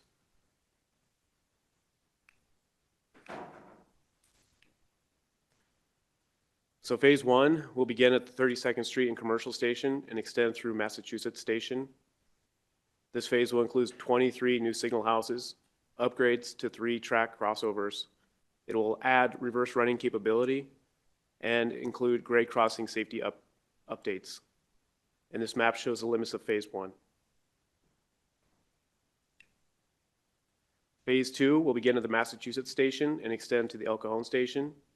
These improvements will include an upgrade to 8 interlockings, 2 new universal crossovers, also add reverse running capability, grade crossing warning system updates, and replace 6,400 linear feet of worn rail. And this map shows the orange highlight is the limits of the phase 2. This slide provides the overall project schedule for both phases. And as you can see at the top, phase 1 design was completed last year. And we are currently working on the MTS long lead procurements and the pre-construction services for phase 1. The phase 1 construction will start later this year and extend through 26, with project closeout coming in 2027. The phase 2 is currently in design, with design coming to completion in the next few months. We've also started the long lead procurement for phase 2, and soon we'll be starting the pre-construction services for that phase, with construction for phase 2 starting in 2026 and extending through 2028. So MTS received several grant funding for this project, and with those grants, they identified milestones for the delivery of the work, and the milestones were accompanied by a baseline schedule. So you can see that here in the column. However, those baseline schedules were updated when the additional funding for phase 2 came on board. So the updated schedule is shown there in the updated table with these milestones. And you can see that for the status, that the project team has made good progress, and phase 1 is currently on schedule. In support of that, as Heather mentioned, it's currently out for bid on phase 1 at the construction procurement. We held the pre-site visit and sidewalk on November 13th. There's a great deal of interest from the contractors on the project. You can see from the photos, many people showed up, and currently responding to bidder questions, and the bids will be due in about 2 weeks on January 29th. Phase 2 also received grant funding and similar milestones associated with that project.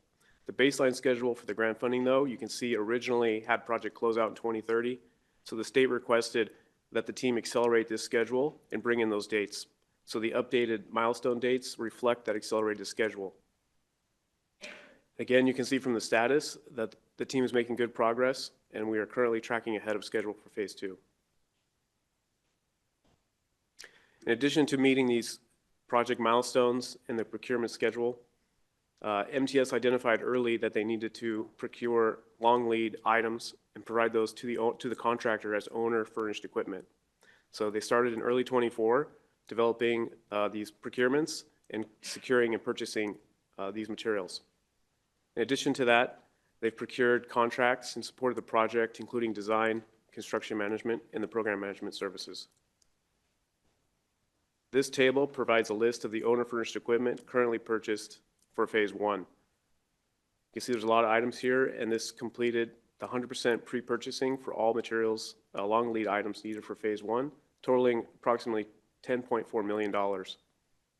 This is a lot of work, coordinated through many departments, so we'd like to thank all the departments for their help in supporting these efforts. You can see the delivery of some of these equipment and materials are coming in as we speak. We've received some. They're coming in multiple shipments over the next few months, so we're continuing to track these as they are received. Along with tracking them, MTS is also storing these materials.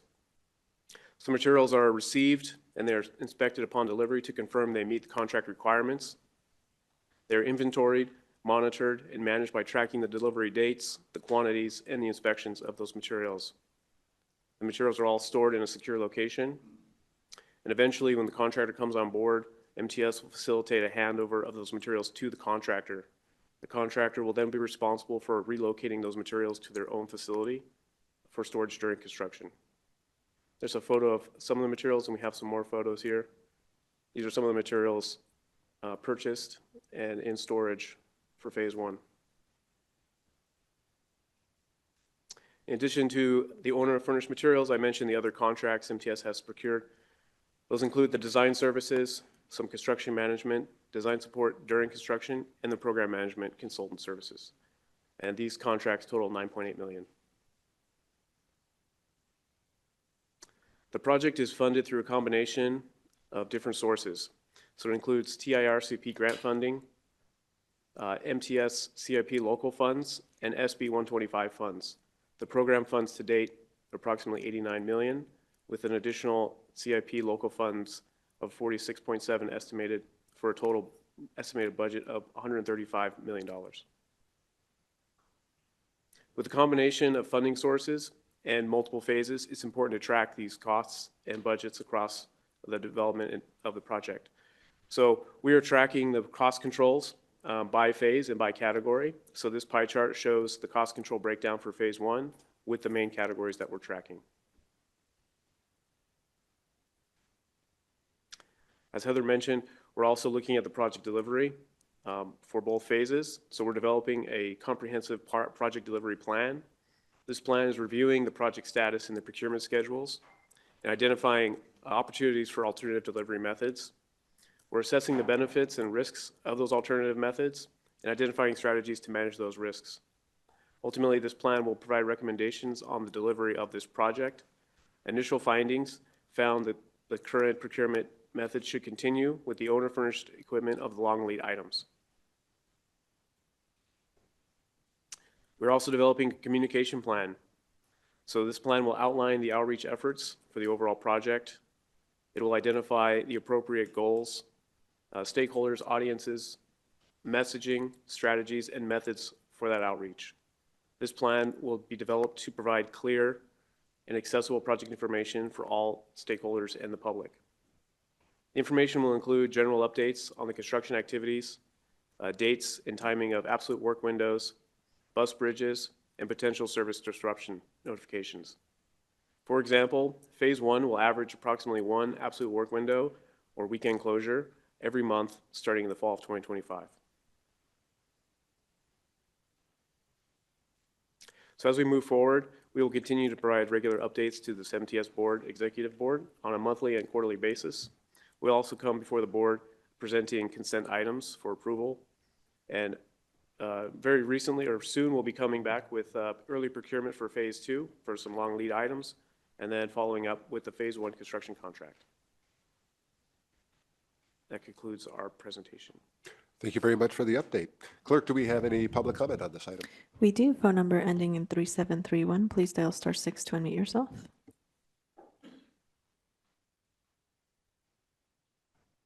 Hey there, that name, Sharon Humphreys, that sounds kind of eerily familiar for some reason. I don't remember why. Oh well. The orange line improvements were planned before the 2024 January floods.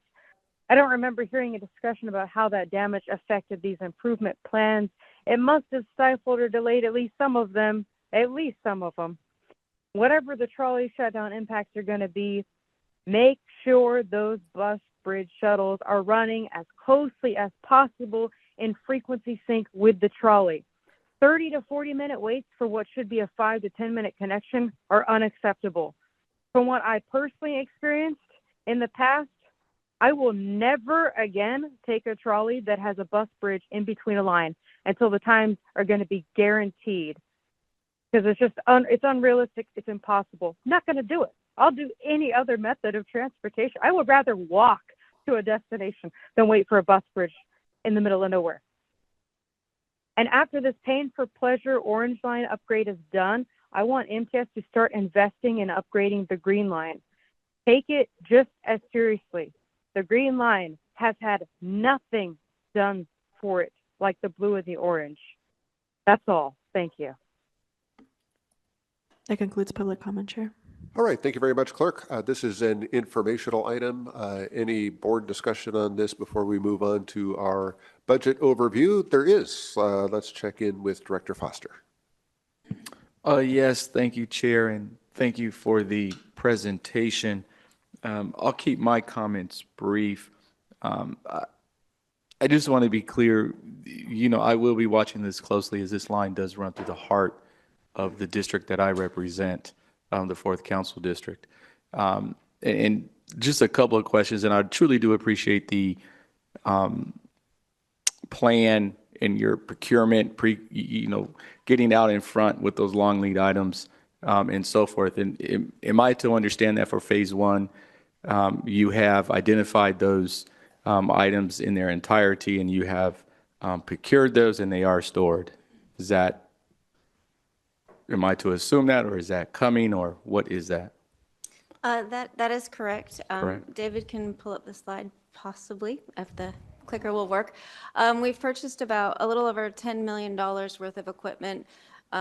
This equipment's very railroad specific, and in our experience with Midcoast and other projects, some of these items can take up to 12 months to arrive. We know that once you get a construction contractor on board, they get settled, they start doing submittals, which is an opportunity for them to tell us what materials they intend to order. So then we approve those, and then we start the 12-month clock. So the idea here was to start that 12-month clock before they got on board to give us a better chance of meeting our schedule goals. Okay, and just so I'm clear, this is the list of the long lead items that we have identified, correct? This is the list, yes. Okay, very good. And also, just based on the various funding sources, as we are purchasing these and we have stored materials, we are able to be reimbursed per whatever our funding sources are. So there's no per se direct impact to per se other funds that you will need, correct? Yes, the state's rules actually won't let us purchase equipment until design is complete. Okay. However, the state's rules also require us to have a matching component of our dollars to their dollars. And so they're aware that we've purchased this equipment and we intend to use it as matching dollars for the program. Okay, very good. Also, you mentioned when you just touched base on a few of the components of the project, you talked about grade crossings and safety upgrades. Can you just kind of school me really quickly on what that entails? What does that look like? As we have several grade crossings going through that for this line in my district. Absolutely. So grade crossings, the most standard grade crossing is the vehicle and train crossing that I think most of us are familiar with. This project is going to replace the gate mechanisms and the bells and the lights at those grade crossings with the most current standard for those intersections. One thing that allows us to do is increase the notification time the train gives the grade crossing so we can speed trains up a little bit. So phase 1 will primarily be upgraded railroad gate equipment at those intersections. Phase 1 does include 3 pedestrian crossing improvements as well, 54th, 66th, and 68th. All have existing grade crossings. They're kind of windy. So with the project, they will all get brand new arms and gates with pedestrian gates, and the crossing panels will be upgraded and meet the current ADA standards. So that will be something that pedestrians and customers will see. One other item that will be customer facing for the Orange Line, with phase 1, we got funding to replace all of the variable message signs at all of the Orange Line stations. So from 12th and Imperial out to Arnell, the Orange Line will be replaced. And then we have a separate grant to do the Green Line stations. So from Arnell out to Santee, the Green Line station VMS will also be upgraded. Okay, thank you for that.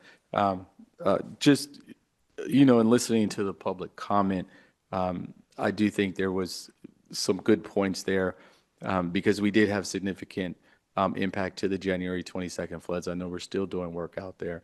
Are there any impacts anticipated because of that? Because I know we're still not complete with certain things. We're operational, but there's still some work out there to do. So Sure. are there any anticipated impacts?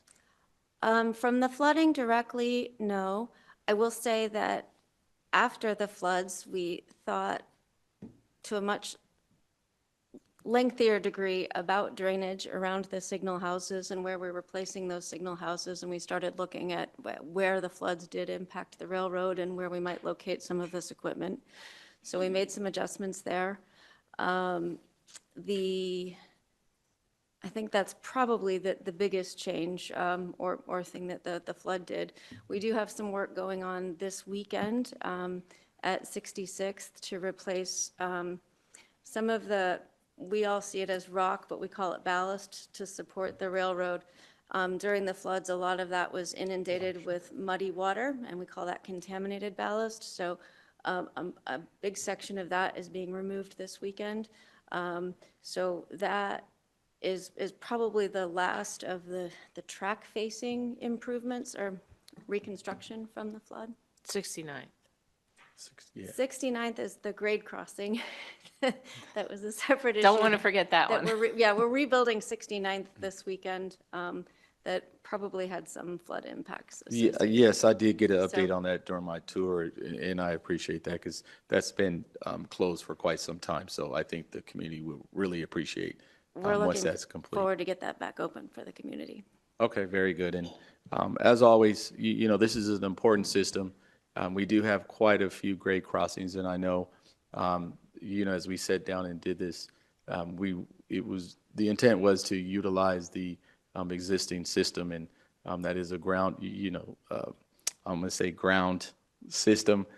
It would be very good to see if at some point we can start seeing some change in elevation, and because we are taking on a lot of density, we already have a lot of traffic, and if you ever come down and see what it looks like on Euclid during the morning time and the evening times as folks are coming and going during those rush hour days, it does impede traffic quite a bit. So just to throw that out there, but by all means, really appreciate all the work you're doing, and thank you for the presentation. And I wanted to mention that Euclid is a separate project for grade separation at that location. Okay. Very good. Not a funded project other than for study. Understood. Thank you. Thank you, Director Foster. Chair Pro Tem Montgomery Stepp. Thank you so much, Chair. I just want to say thank you for the presentation and just over the years being a part of this board and prioritizing the Orange Line, which is really important. Used to be in Councilmember Foster's seat, but now kind of representing more La Mesa and Lemon Grove as well. So the Orange Line runs through those cities, and no unincorporated community that I represent actually has the trolley running through, but of course the bus lines are there. Just two quick things. Ms. Humphreys, I did hear you level set with us and manage expectations about maybe some of the aesthetics not necessarily being there, but this really being an infrastructure kind of project that will increase frequency and be much better for our riders. My question, just generally speaking, with regard to some of the aesthetics, some of the bus shelters, that's also something we've been advocating for on this line. What, you know, when we do these projects, we have to mobilize. Is it ultimately in long term a bit cheaper to look at doing some of those types of projects as well as we work on the line? Yes. So a lot of the aesthetics were done with the trolley renewal project. Okay. So as you noticed, a lot of the shelters had been replaced, and then we've had subsequent shelter projects, for instance, at El Cajon, et cetera, along the way. But if we see an opportunity to meld another project from our CIP into those this project, we will certainly do that, because we want to maximize whatever work we can get done during a closure so that we're not doing it double for our customers or for the cities that are really the ones that get the most impact. Okay, I appreciate that. And just on the comms plan for constituents, obviously this will be impacting all of constituents, not just riders, right? So if there's any way that we can help and, people get their information in so many different ways. I know there are quite a few members of these communities that aren't necessarily getting these types of updates from social media. So just want to make sure that we have a broad communications plan for how this will impact surrounding community members. Yeah, and I think one of the things, Mark Olson, our Director of Marketing here, is 100% involved in that whole comprehensive, because I really do believe this is a much bigger effort than the one-off projects that we're talking about. So one of the things that was mentioned in David's presentation was we would like the executive committee to be sort of deputized by this board, if you are okay with that. We've done it with other projects like Midcoast and trolley renewal, where those kinds of conversations can be brought to the executive committee for the feedback from the board members. So we could bring the communication plan to the executive committee. They could all give us their feedback and tell us how to improve it if we need to, or tweak it.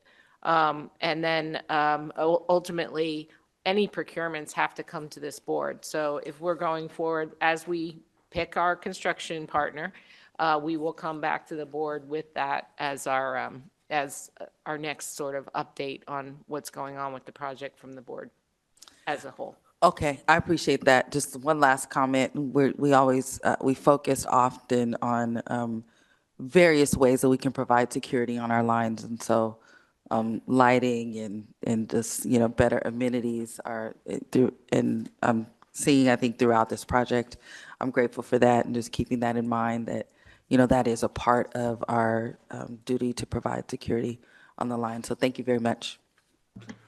Thank you, Chair Pro Tem Montgomery Shepp, and thank you very much for the presentation.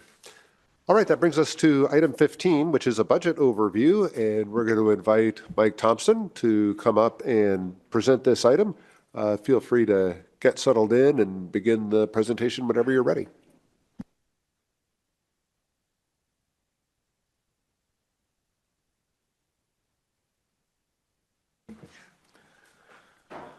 Good morning, Mike Thompson. I'm the Deputy Chief Financial Officer. On my left is Larry Marinese, our Chief Financial Officer, and on my right is Gordon Meyer, who's our Manager of Financial Planning. We're going to give you a budget overview for MTS today.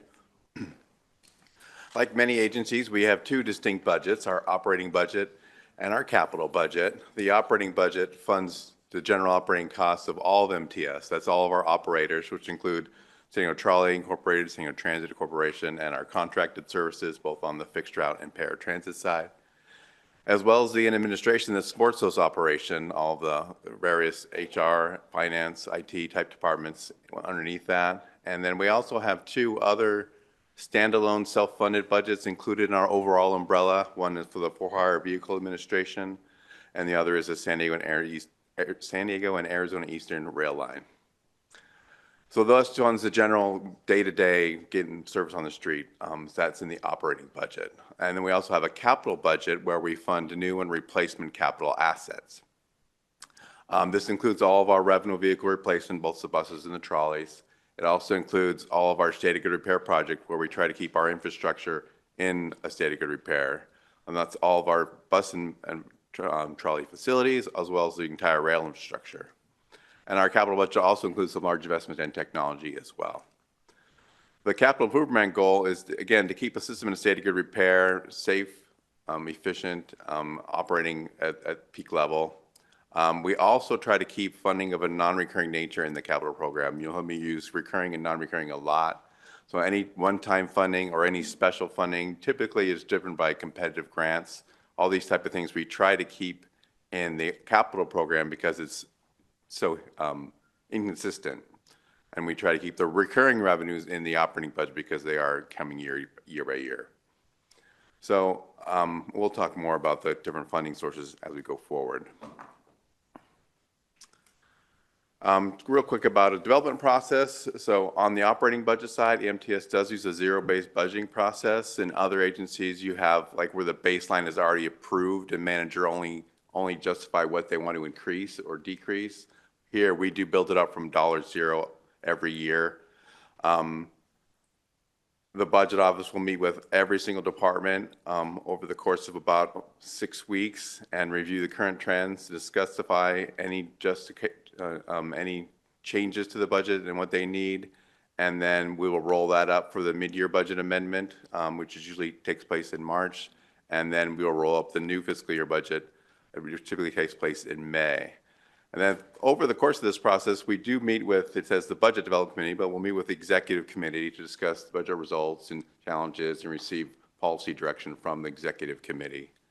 And then we'll also report out to the board on the results of the direction from the Executive Committee. And again, like I mentioned, that already started, and we'll typically have a new budget in place in May for the new fiscal year that starts July 1. On the capital side, we start this process a little earlier every year. It begins in the fall. Every department will submit updates to the 20-year forecast that Heather mentioned previously, where they look at their major things in their areas over the next 20 years, just to get an idea of what's on the horizon and that type of thing. And then from that 20-year, they actually submit projects for the next 5 years every year. And then within that, they look at what needs to be done the current year, and they prioritize that list for their department. And then the finance team consolidates that, and we have a review committee meeting to discuss that overall priority list, because in general, there's always more projects than there is funding available. So there's a whittling process to get down to what we can actually afford. Projects with safety or operational needs are typically priority one, and they typically do get funded in current year, but again, that depends on the funding, the funding constraints that are in place. Then once that finalized project list is prepared, the project list will also go through analysis based on social equity principles and using lots of maps and to find that make sure we find there was no disproportionate impact on low-income or minority populations. This will typically go to the Executive Committee in March or April, and then the board following that. I want to talk quickly about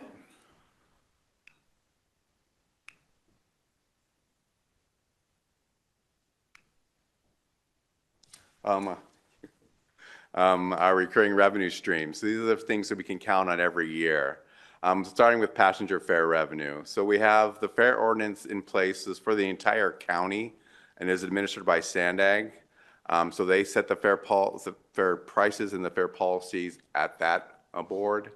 And then we utilize our Pronto system to collect those fares from the customer base underneath the rules that are in place underneath the fare ordinance. And the other piece of fare revenue is ridership. So it's the fares and the ridership is basically what makes up fare revenues. And we have seen steady ridership growth, but you can see by this chart the tremendous drop in ridership we saw during the pandemic.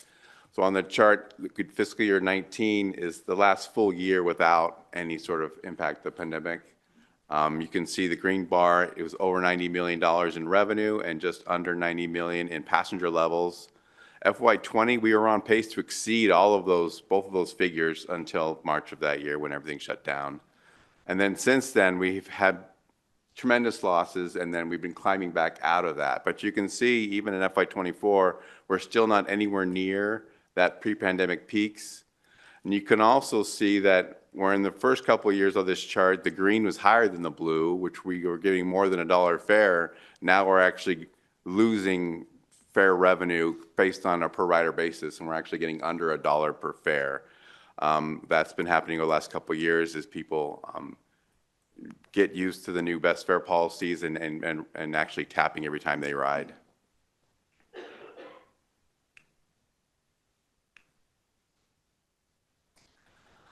The next major pieces of our recurring revenue streams are our sales tax revenues. So we have some on the state side, including State Transportation Development Act, or TDA.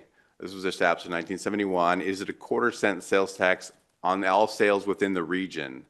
And this is annually administered by SANDAG and apportioned by SANDAG and administered through the county. And we basically get, of the overall county, we get our population share of those sales tax receipts for the TDA side. We also get from the state budget a state transit assistance, or STA. This is revenues derived in the state on diesel sales. So this is not local diesel sales, this is overall state diesel sales, and it goes into a bucket, and from there, it's distributed by the state controller's office based on population and local agency revenue. So this one has been bouncing around a lot, and if you go back farther in our history, there was a couple years where they took it away completely because it was part of the overall budget process at the California level. But in 2018, Senate Bill 1 was passed, and it sort of kept this funding more stable at that point in time. It also made it a little bit larger than it had been in the past and sort of fixed that amount as well. So since then, we've been having very stable STA revenues. However, it is based on diesel sales, and that's a declining commodity in California. So we watch that carefully every year to see how that's going to look for the following year. The next sales tax we have is local, and it's the Transnet sales tax, which is just in San Diego County. This is a half-cent sales tax on all purchases in the region. SANDAG manages this program, and most of this money does not come to transit. So of that half-cent sales tax, which is about $400 million, there's some off the top for administration, then 42% goes to the major corridors program, which is all the large construction projects at SANDAG. It does include Midcoast in that, but it also includes any sort of road project as well. Then another 33% goes right to the local cities and counties for road repairs. That goes right to them. And then the 16.5% is a dedicated formula-based funding source for transit. And that is split by population between us, MTS, and North County Transit District, or NCTD. And again, it's based on population. Then the last piece of the overall transit pot is 8.1% to operate new rail or bus transit services. So we have this bucket of money that allows us to operate anything they built in the major corridors program. And that includes Superloop in the UTC area. It includes an I-15 Rapid, a Mid-City Rapid, the South Bay Rapid. It also includes the Blue Line extension from Old Town to UTC for the Midcoast project. Now, we've always been getting full reimbursement for those costs. So they took the overall costs, less the fare revenues for those services, and we get full reimbursement.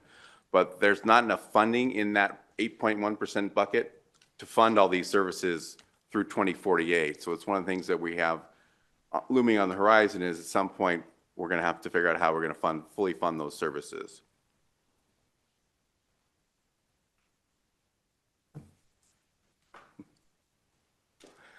We have some other subsidy and other operating revenue sources that we want to touch on briefly. We do get a lot of cap and trade revenues through the state, and that's from auction proceeds that fund the Greenhouse Gas Reduction Fund. One piece of that is formula-based. It's the Low Carbon Transit Operations Funding. It does have strings attached, though, where it needs to be used on things that can increase ridership or reduce carbon intensity. So we have been putting it in the CIP towards zero emission buses, or ZEBs. We also receive money from the Transit Intercity Rail Capital Program, TRCP. This is one of the major funding sources for the Orange Line rehabilitation that we just talked about in the last presentation. That is all competitive awards. There is a lot of money in that awards every year, and they award every 2 years, and we have been very successful getting that money, but typically that money is going to end up in the CIP because it is project-based and it is competitively awarded. We also receive another $1 million from SANDAG through the I-15 managed lane and the fast track program. And we do have a lot of other local subsidy sources that aren't very big dollars, but we track every year. On the operating side, we do have a large number of other operating revenues from a variety of sources. This includes things like advertising, which is not only at stations, but also the naming rights of the overall lines. And also on the buses and trolleys. We have a large energy credit program where we receive state and federal energy credits for the fuels that we use to power our transportation services. We do generate some revenue from our real estate holdings. We generate a lot of interest income, especially lately with the much higher Federal Reserve rates. We have a master concessionaire program at the stations where we lease out space for vendors. And then again, we have a lot of other small stuff that helps out. So sort of give scale to all of these things, this next slide is the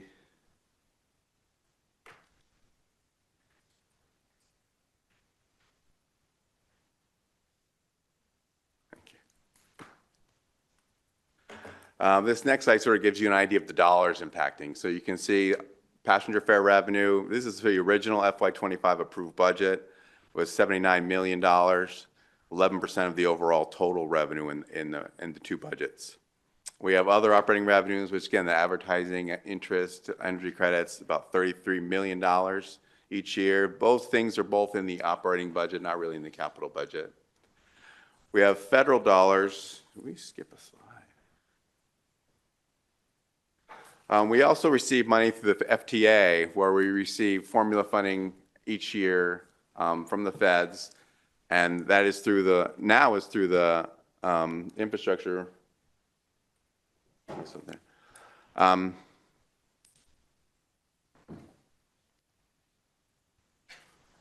We receive formula funding every year. It's portioned by Congress. It's about $117 million total. That revenue source, we sort of split between capital and operations. It can be used for either.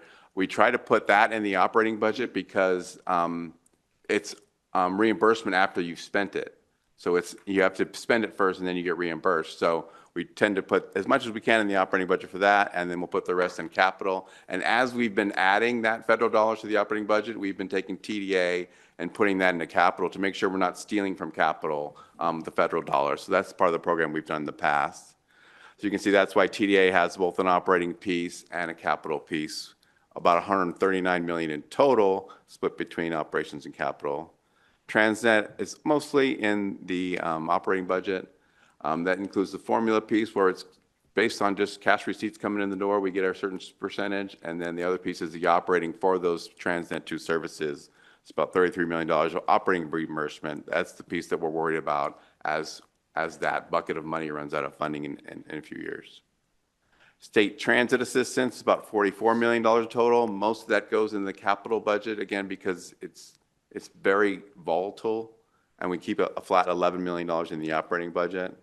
And then you can see other subsidies is about $12 million in total. So that gives us about $500 million of recurring revenues that come back every year. This year, we also had almost $200 million of non-recurring revenues to balance our budgets. Now, normally the capital program will always have non-recurring revenue, things like TIRCP or other federal grant programs where we get discretionary funding, we get competitive funding that helps us fund our projects. We normally, 5-10 years ago, we never had non-recurring funding in the operating budget. The non-recurring funding in the operating budget in FY25 represents the imbalance between our recurring revenues and our recurring expenses. That is our structural deficit. So since the pandemic,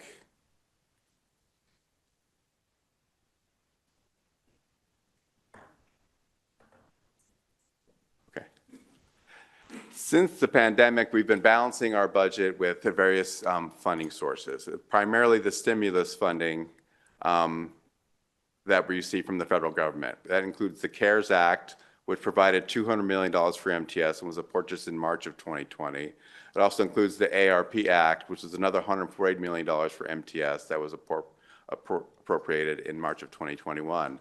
Now, the plan for this funding levels was to keep our service levels on the street as long as possible. So we've sort of socked all that away, and we've been able to balance our operating budget for these last 5 years using this funding. However, midway through next fiscal year, that funding will all be utilized. And thankfully, the California State Senate passed Senate Bill 125, which added additional funding for MTS over the next few years. Not just MTS, across all state transit agencies. So for that piece, it was passed middle of 23, and it allocated $284 million to MTS between FY24 and FY28. So our plan was to use $211 million out in the operating budget and about $72 million in this capital improvement program. And some of that funding has to be used for capital improvement program. About $46 million is dedicated to CIP, and we've used another 26 of flexible in capital as well towards the Orange Line project. We actually had some issues getting that funding. We were supposed to get the first distribution last April. It finally came in September after the state went through their budget process, but we did finally receive that first payment of $136 million, and we did bring to the board in the fall, like the update to that plan. And anytime we want to update that plan, the board has the discretion to do that. We just need to bring it to the board and then return to the state to plan how we want to spend that money. And what we've done is, again, we're stretching that runway, but to keep balancing that budget to make sure we can keep our service on the street. I will mention to you that with most recent governor's draft budget, we are seeing that they will be allocating the SB 125 as they propose. So again, anything can happen before it's actually in our hands, but just wanted to let you know. So this is the 5-year projection we presented back in the fall. We haven't updated yet. We'll be updating that as we meet with the executive committee going forward. But this is what was approved in the budget, and then we layered on that SB 125. Once we finally got that cash in the door and felt more comfortable that it was really coming, we built this budget. And you can see that first year, FY25, the $79 million that I saw on a previous slide. That is our structural deficit. Our recurring revenues do not match our recurring expenses.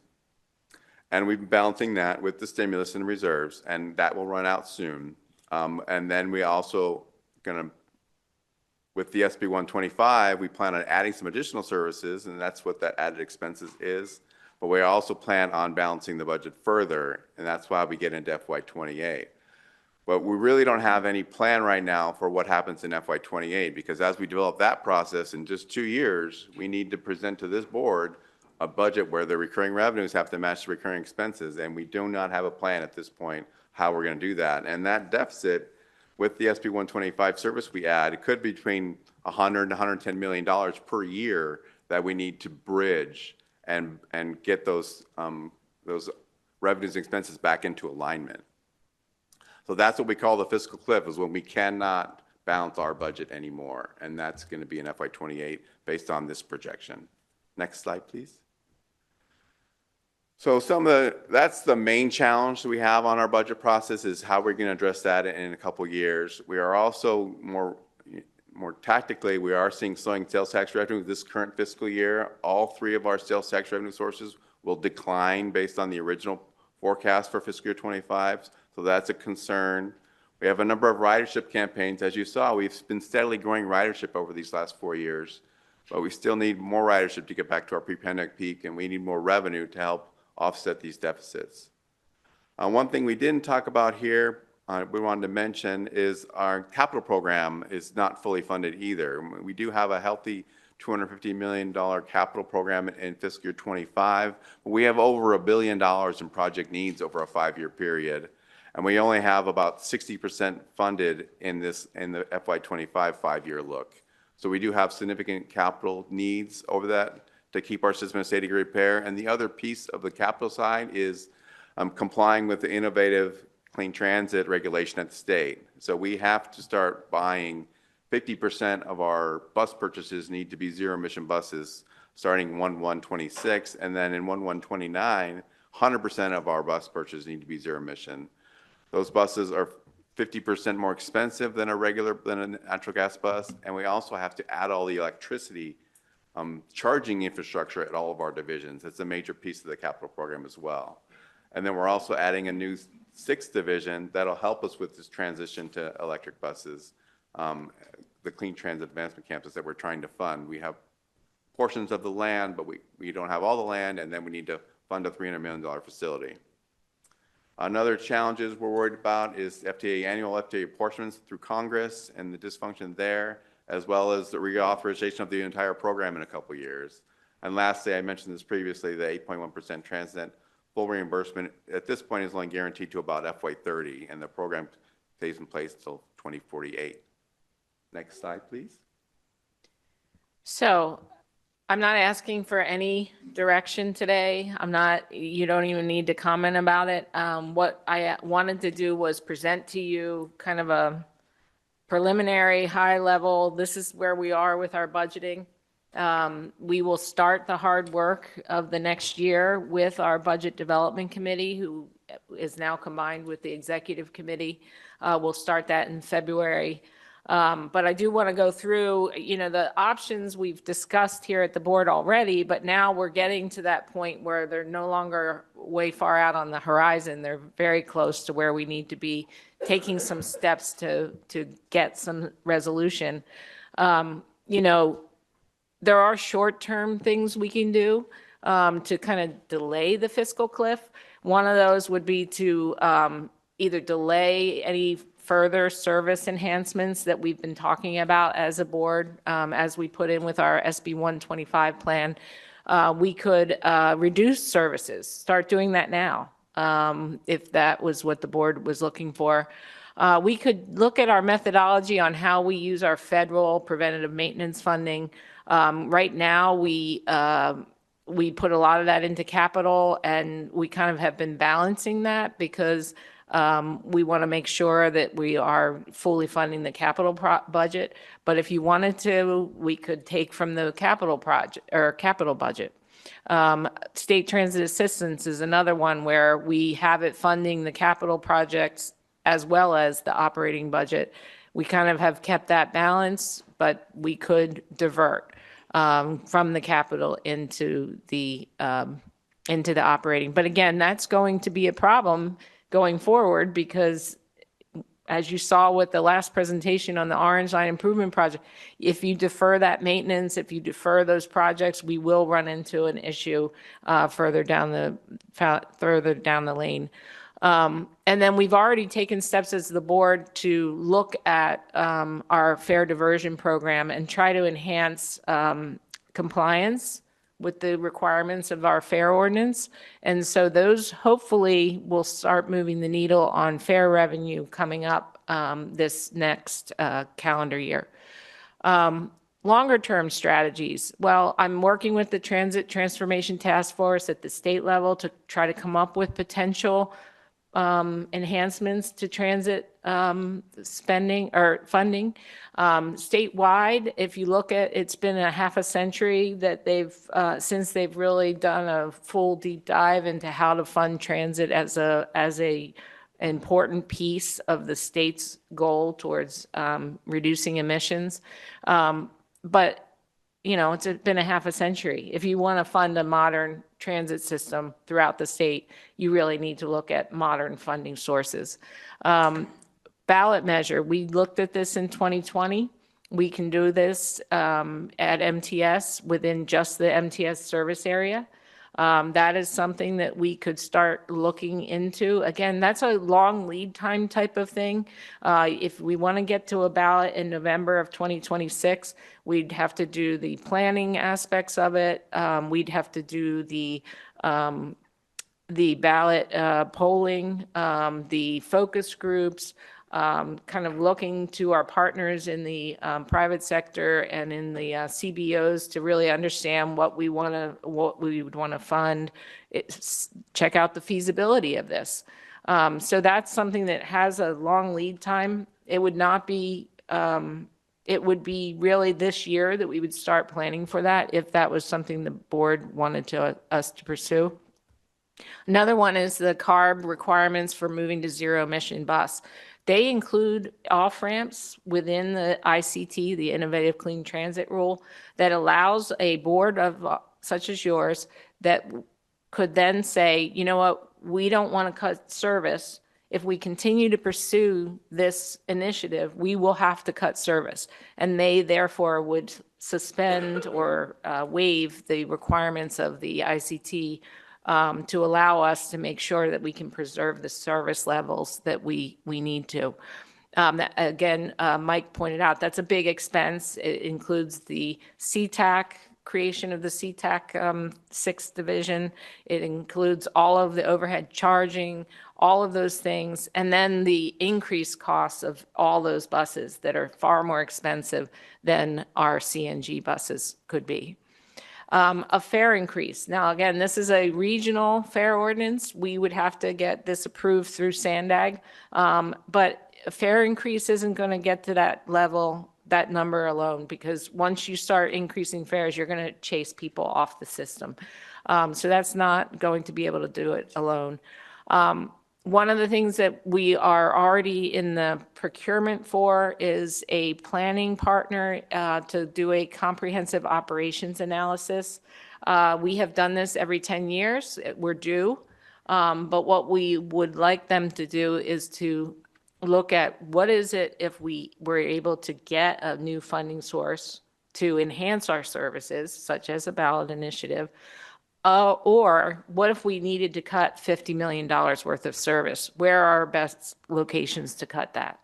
And this would be something that, as I said, we're in the procurement process for. We want to bring it back to the board for contract award, if the board so chooses, to begin that planning process so that we have something in place by next calendar year in 2026, so that we can start making those decisions as an agency, whether it's to increase service, go to a ballot initiative, decrease service, and so on. There's a lot, there's open-ended question here of what are our other options, but really it's the cost of providing service that is our biggest challenge. It's the biggest operating expense, and that's really where we're probably going to have to focus a lot of our initiative if we do not get another funding stream.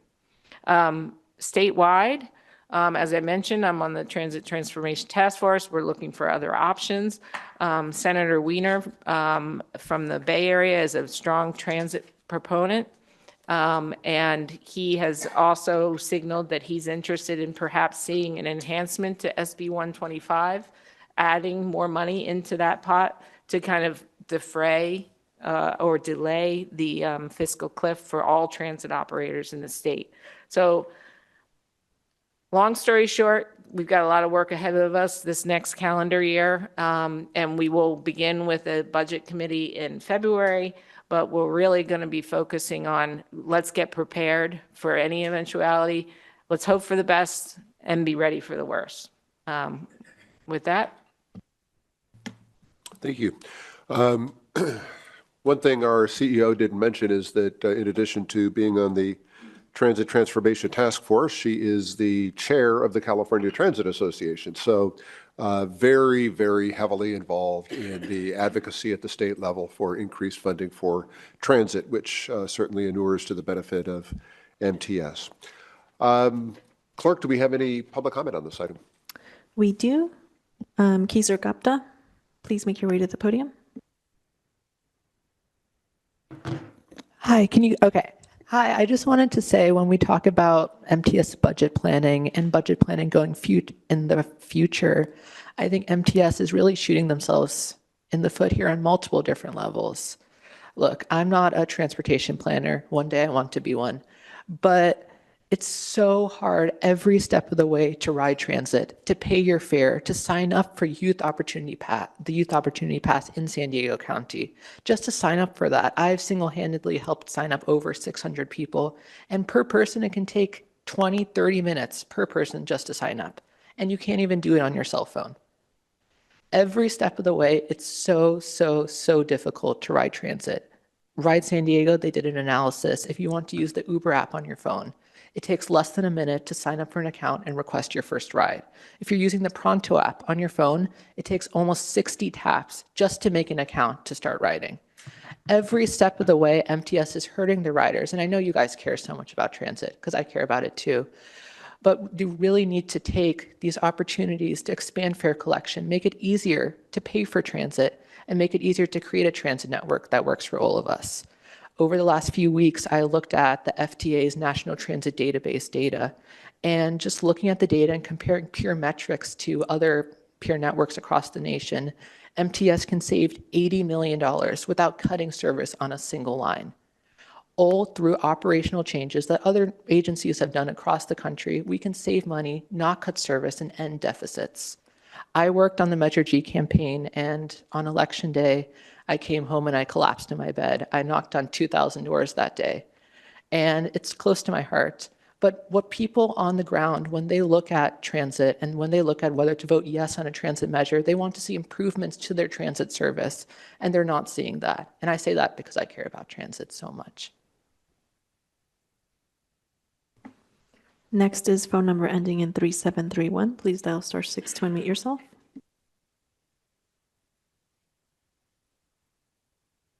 That was a really good comment. And Sharon, I know you said comment wasn't necessary, and I actually wasn't going to, but I wanted to thank you for providing a very comprehensive answer and some ideas. Question, why did it take so long to finally hear some kind of answer to the fiscal cliff? Why would MTS wait? It was known for a long time. Should have been planning this 10 years ago. And especially after 2020, you knew where it was going. A lot of you participated in why it went that route of losing ridership. And you talk about fair increase. You know, it's not unfair to increase the fare a little bit, but don't rely on that because you've already lost people. If you increase the rate, you know, the fare rate, you're probably going to lose more. And a tax on a future ballot, don't count on that. The chances of that happening are incredibly low. With inflation, no one wants to pay any more taxes. The tide is turning on that. I know a lot of people are delusional, but it's turning. And I'm glad you talked about the getting a CARB waiver on the electric buses because I've been talking about it for a long time for a reason, because it's costing you guys a lot of money. Maybe I'll talk more about that in a second. But you need to phase out the 60-foot buses because too many of them are going unused. They're wasting tax dollars, and they're driving the agency into the ground. The 227 is the best example I've ever seen of that in Imperial Beach. I mean, like 50% of them aren't even in service. I could talk all day long about just that bus route because that's the worst one I've seen. And there's others, and not all are like that. I'm not saying that. You know, City Heights has a pretty good 60-foot bus use, for example. But you're going to have to change this agency of how it's going. And I have an idea. I don't have time to get into that. I'll talk at another meeting. But you're going to have to change how the system functions first, and then also what you see as the system is going to have to change. So thank you. Next is Leif Gensert. Please unmute yourself now. Yeah, hello, my name is Leif Gensert, board member of RIDE-SD. We were very much behind the open payment system that MTS implemented last summer. But I feel like it's not been communicated well. I've seen multiple instances of just people not knowing about it. You have these great helpers at Old Town Transit Station or other stations that help people out how to buy tickets. One advice is if you have people in line waiting to buy a ticket, you can ask them if they have a bank card that they can use so they don't have to stand in line and wait, or they don't have to buy a single ticket at the machine.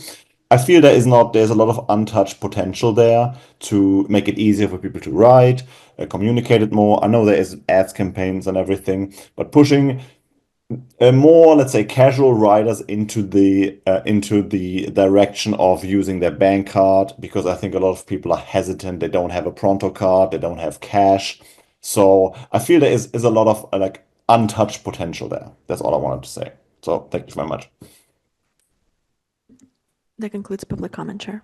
Thank you very much, Clerk. As we move into board discussion on this item, let me just offer a quick time check for the board. We do have a closed session item that it is important that we get to. I would propose that we take some quick board comments on this item. If there are any, I would suggest that we waive the presentation on the next item. It's an informational item. The information is in your packets. We'll take a public comment on that and then move into closed session, if that sounds like a good plan to the board. As we get there, let's go ahead and take public comment on the item that, or I'm sorry, board comment on the item that we just heard, and we'll start with Director Downey. Thank you. Thank you for that explanation, Director Cooney. That answered a whole bunch of questions I had. But I did have one that followed on to the wonderful comments from our public speaker. Where are we, and if it's in a presentation, I missed it, I apologize. Where are we in the percentage of revenue we're getting compared to other transit agencies? Because we know there's people that aren't paying. Is it similar to us, or are we unique in that non-payment? We're not unique. It's been a problem since the pandemic began. We used to be, though, one of the leaders in our fare box recovery, but we have slipped quite a bit. And so we're going to try to regain that. But it is not unique to us. We have been asked for a more comprehensive look at what other agencies are doing, and we will be bringing that back, but we're not prepared to do that today. Understood. Thank you very much. Thank you, Director Downey. Any further board discussion on the item that we just heard, the budget overview? We will, of course, be discussing all of these budget items going forward. All right, item 16 is the renewal of the UC San Diego Universal Pass Agreement. I'd recommend, for the sake of time, that we waive the presentation. Again, you've got the information in your packets. I do want to take public comment on it, though. So, Clerk, do we have any public comment on item 16? We do. Josh Kavana, please make your way to the podium. Very much, and in deference to the schedule, I'll keep it as brief as I can. I was not, however, going to miss the opportunity to join you today, more than anything to say thank you. Thank you to CEO Cooney, to the incredible MTS staff, and to all of you as the board for the extraordinary partnership that MTS has had with the University of California at San Diego for many years, predating the UPass program, but today very specifically for the UPass program. Yesterday, we celebrated a milestone. This is the 10th anniversary year for the UPass program. We surpassed 30 million rides through the UPass program and celebrated that yesterday. It was an extraordinary event up on the campus. The UPass program is a means by which students tax themselves. That's how significantly and strongly they feel about this. They tax themselves in order to make transit a social good for every student at UC San Diego. And the 30 million ride milestone is a tremendous achievement for such a young program at only 10 years old. That is 30 million less trips on the roads of La Jolla, University City, and in the I-5 corridor. But there are a whole host of other reasons why the UPass is so important.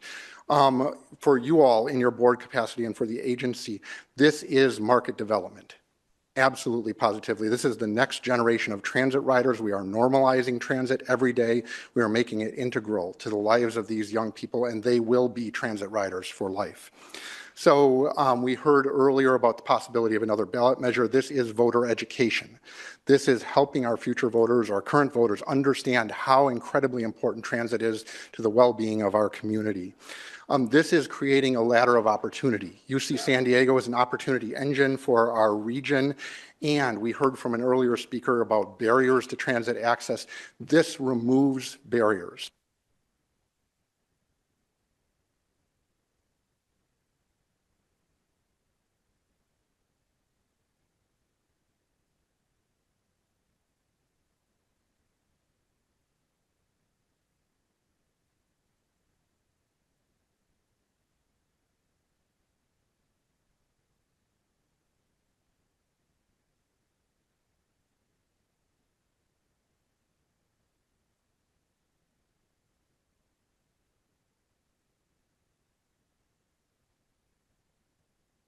Clark, are there any other public comments on this item? We do not. Okay. Thank you very much for staying through the meeting and providing that comment on this program. MTS very much appreciates the partnership with UC San Diego and the partnership with the students there as well. And I share your perspective on the mutual benefits of this partnership. So thank you again. Before we move on to our discussion of the closed session item, I'd like to take a comment from Director Elo Rivera. Thank you, Chair. Just to make this really quick, I know we're short on time. I want to give a shout out to one of our interns, a UCSD student, who also has been with us throughout the meeting. And I think just demonstrates how important it is that we provide young folks access to public transportation. We've had a couple interns in our office who attend UCSD, and they are a huge asset to us, and obviously will be for a long time to come. Thank you, Chair. Thank you, Director Elo Rivera. All right, let's move forward. Unless there are any chair, board member, or CEO communications that I'm not aware of. I'm just going to make one. I'll be sending out an invitation to all of the board members. We will be hosting a bus rodeo with our bus partners here on February 1st. We haven't done this, I think, since 2014 or something like that. Oh, gosh, even further. Anyway, this is a chance for our bus drivers and our mechanics to show their true mettle as the great craftsmen that they are, the great practitioners that they are, and they'll run through their paces. It'll be a fun family event for all of their families to come and cheer on their favorite bus drivers and mechanic teams. And then ultimately, whoever wins will go to a national rodeo, which will be hosted in Austin, Texas this spring. So I just wanted to let you know, keep your eyes open for the invitation February 1st. Terrific. Thank you. All right, let's get ready for our closed session item. Clerk, do we have any public comment on our one closed session item today, which is a conference with real property negotiators? We do. Phone number ending in 3731. Please dial *6 to unmute yourself.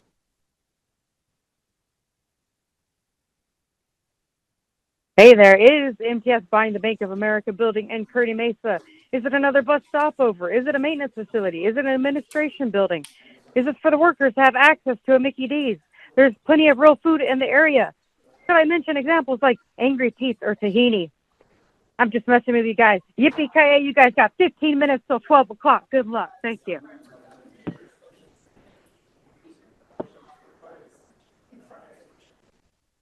That concludes public comment, Chair. Thank you, Clerk. We will now move into closed session.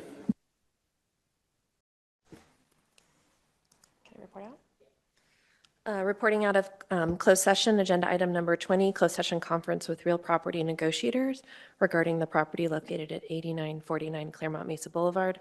The board received a report and gave instructions to negotiators. This meeting is now adjourned.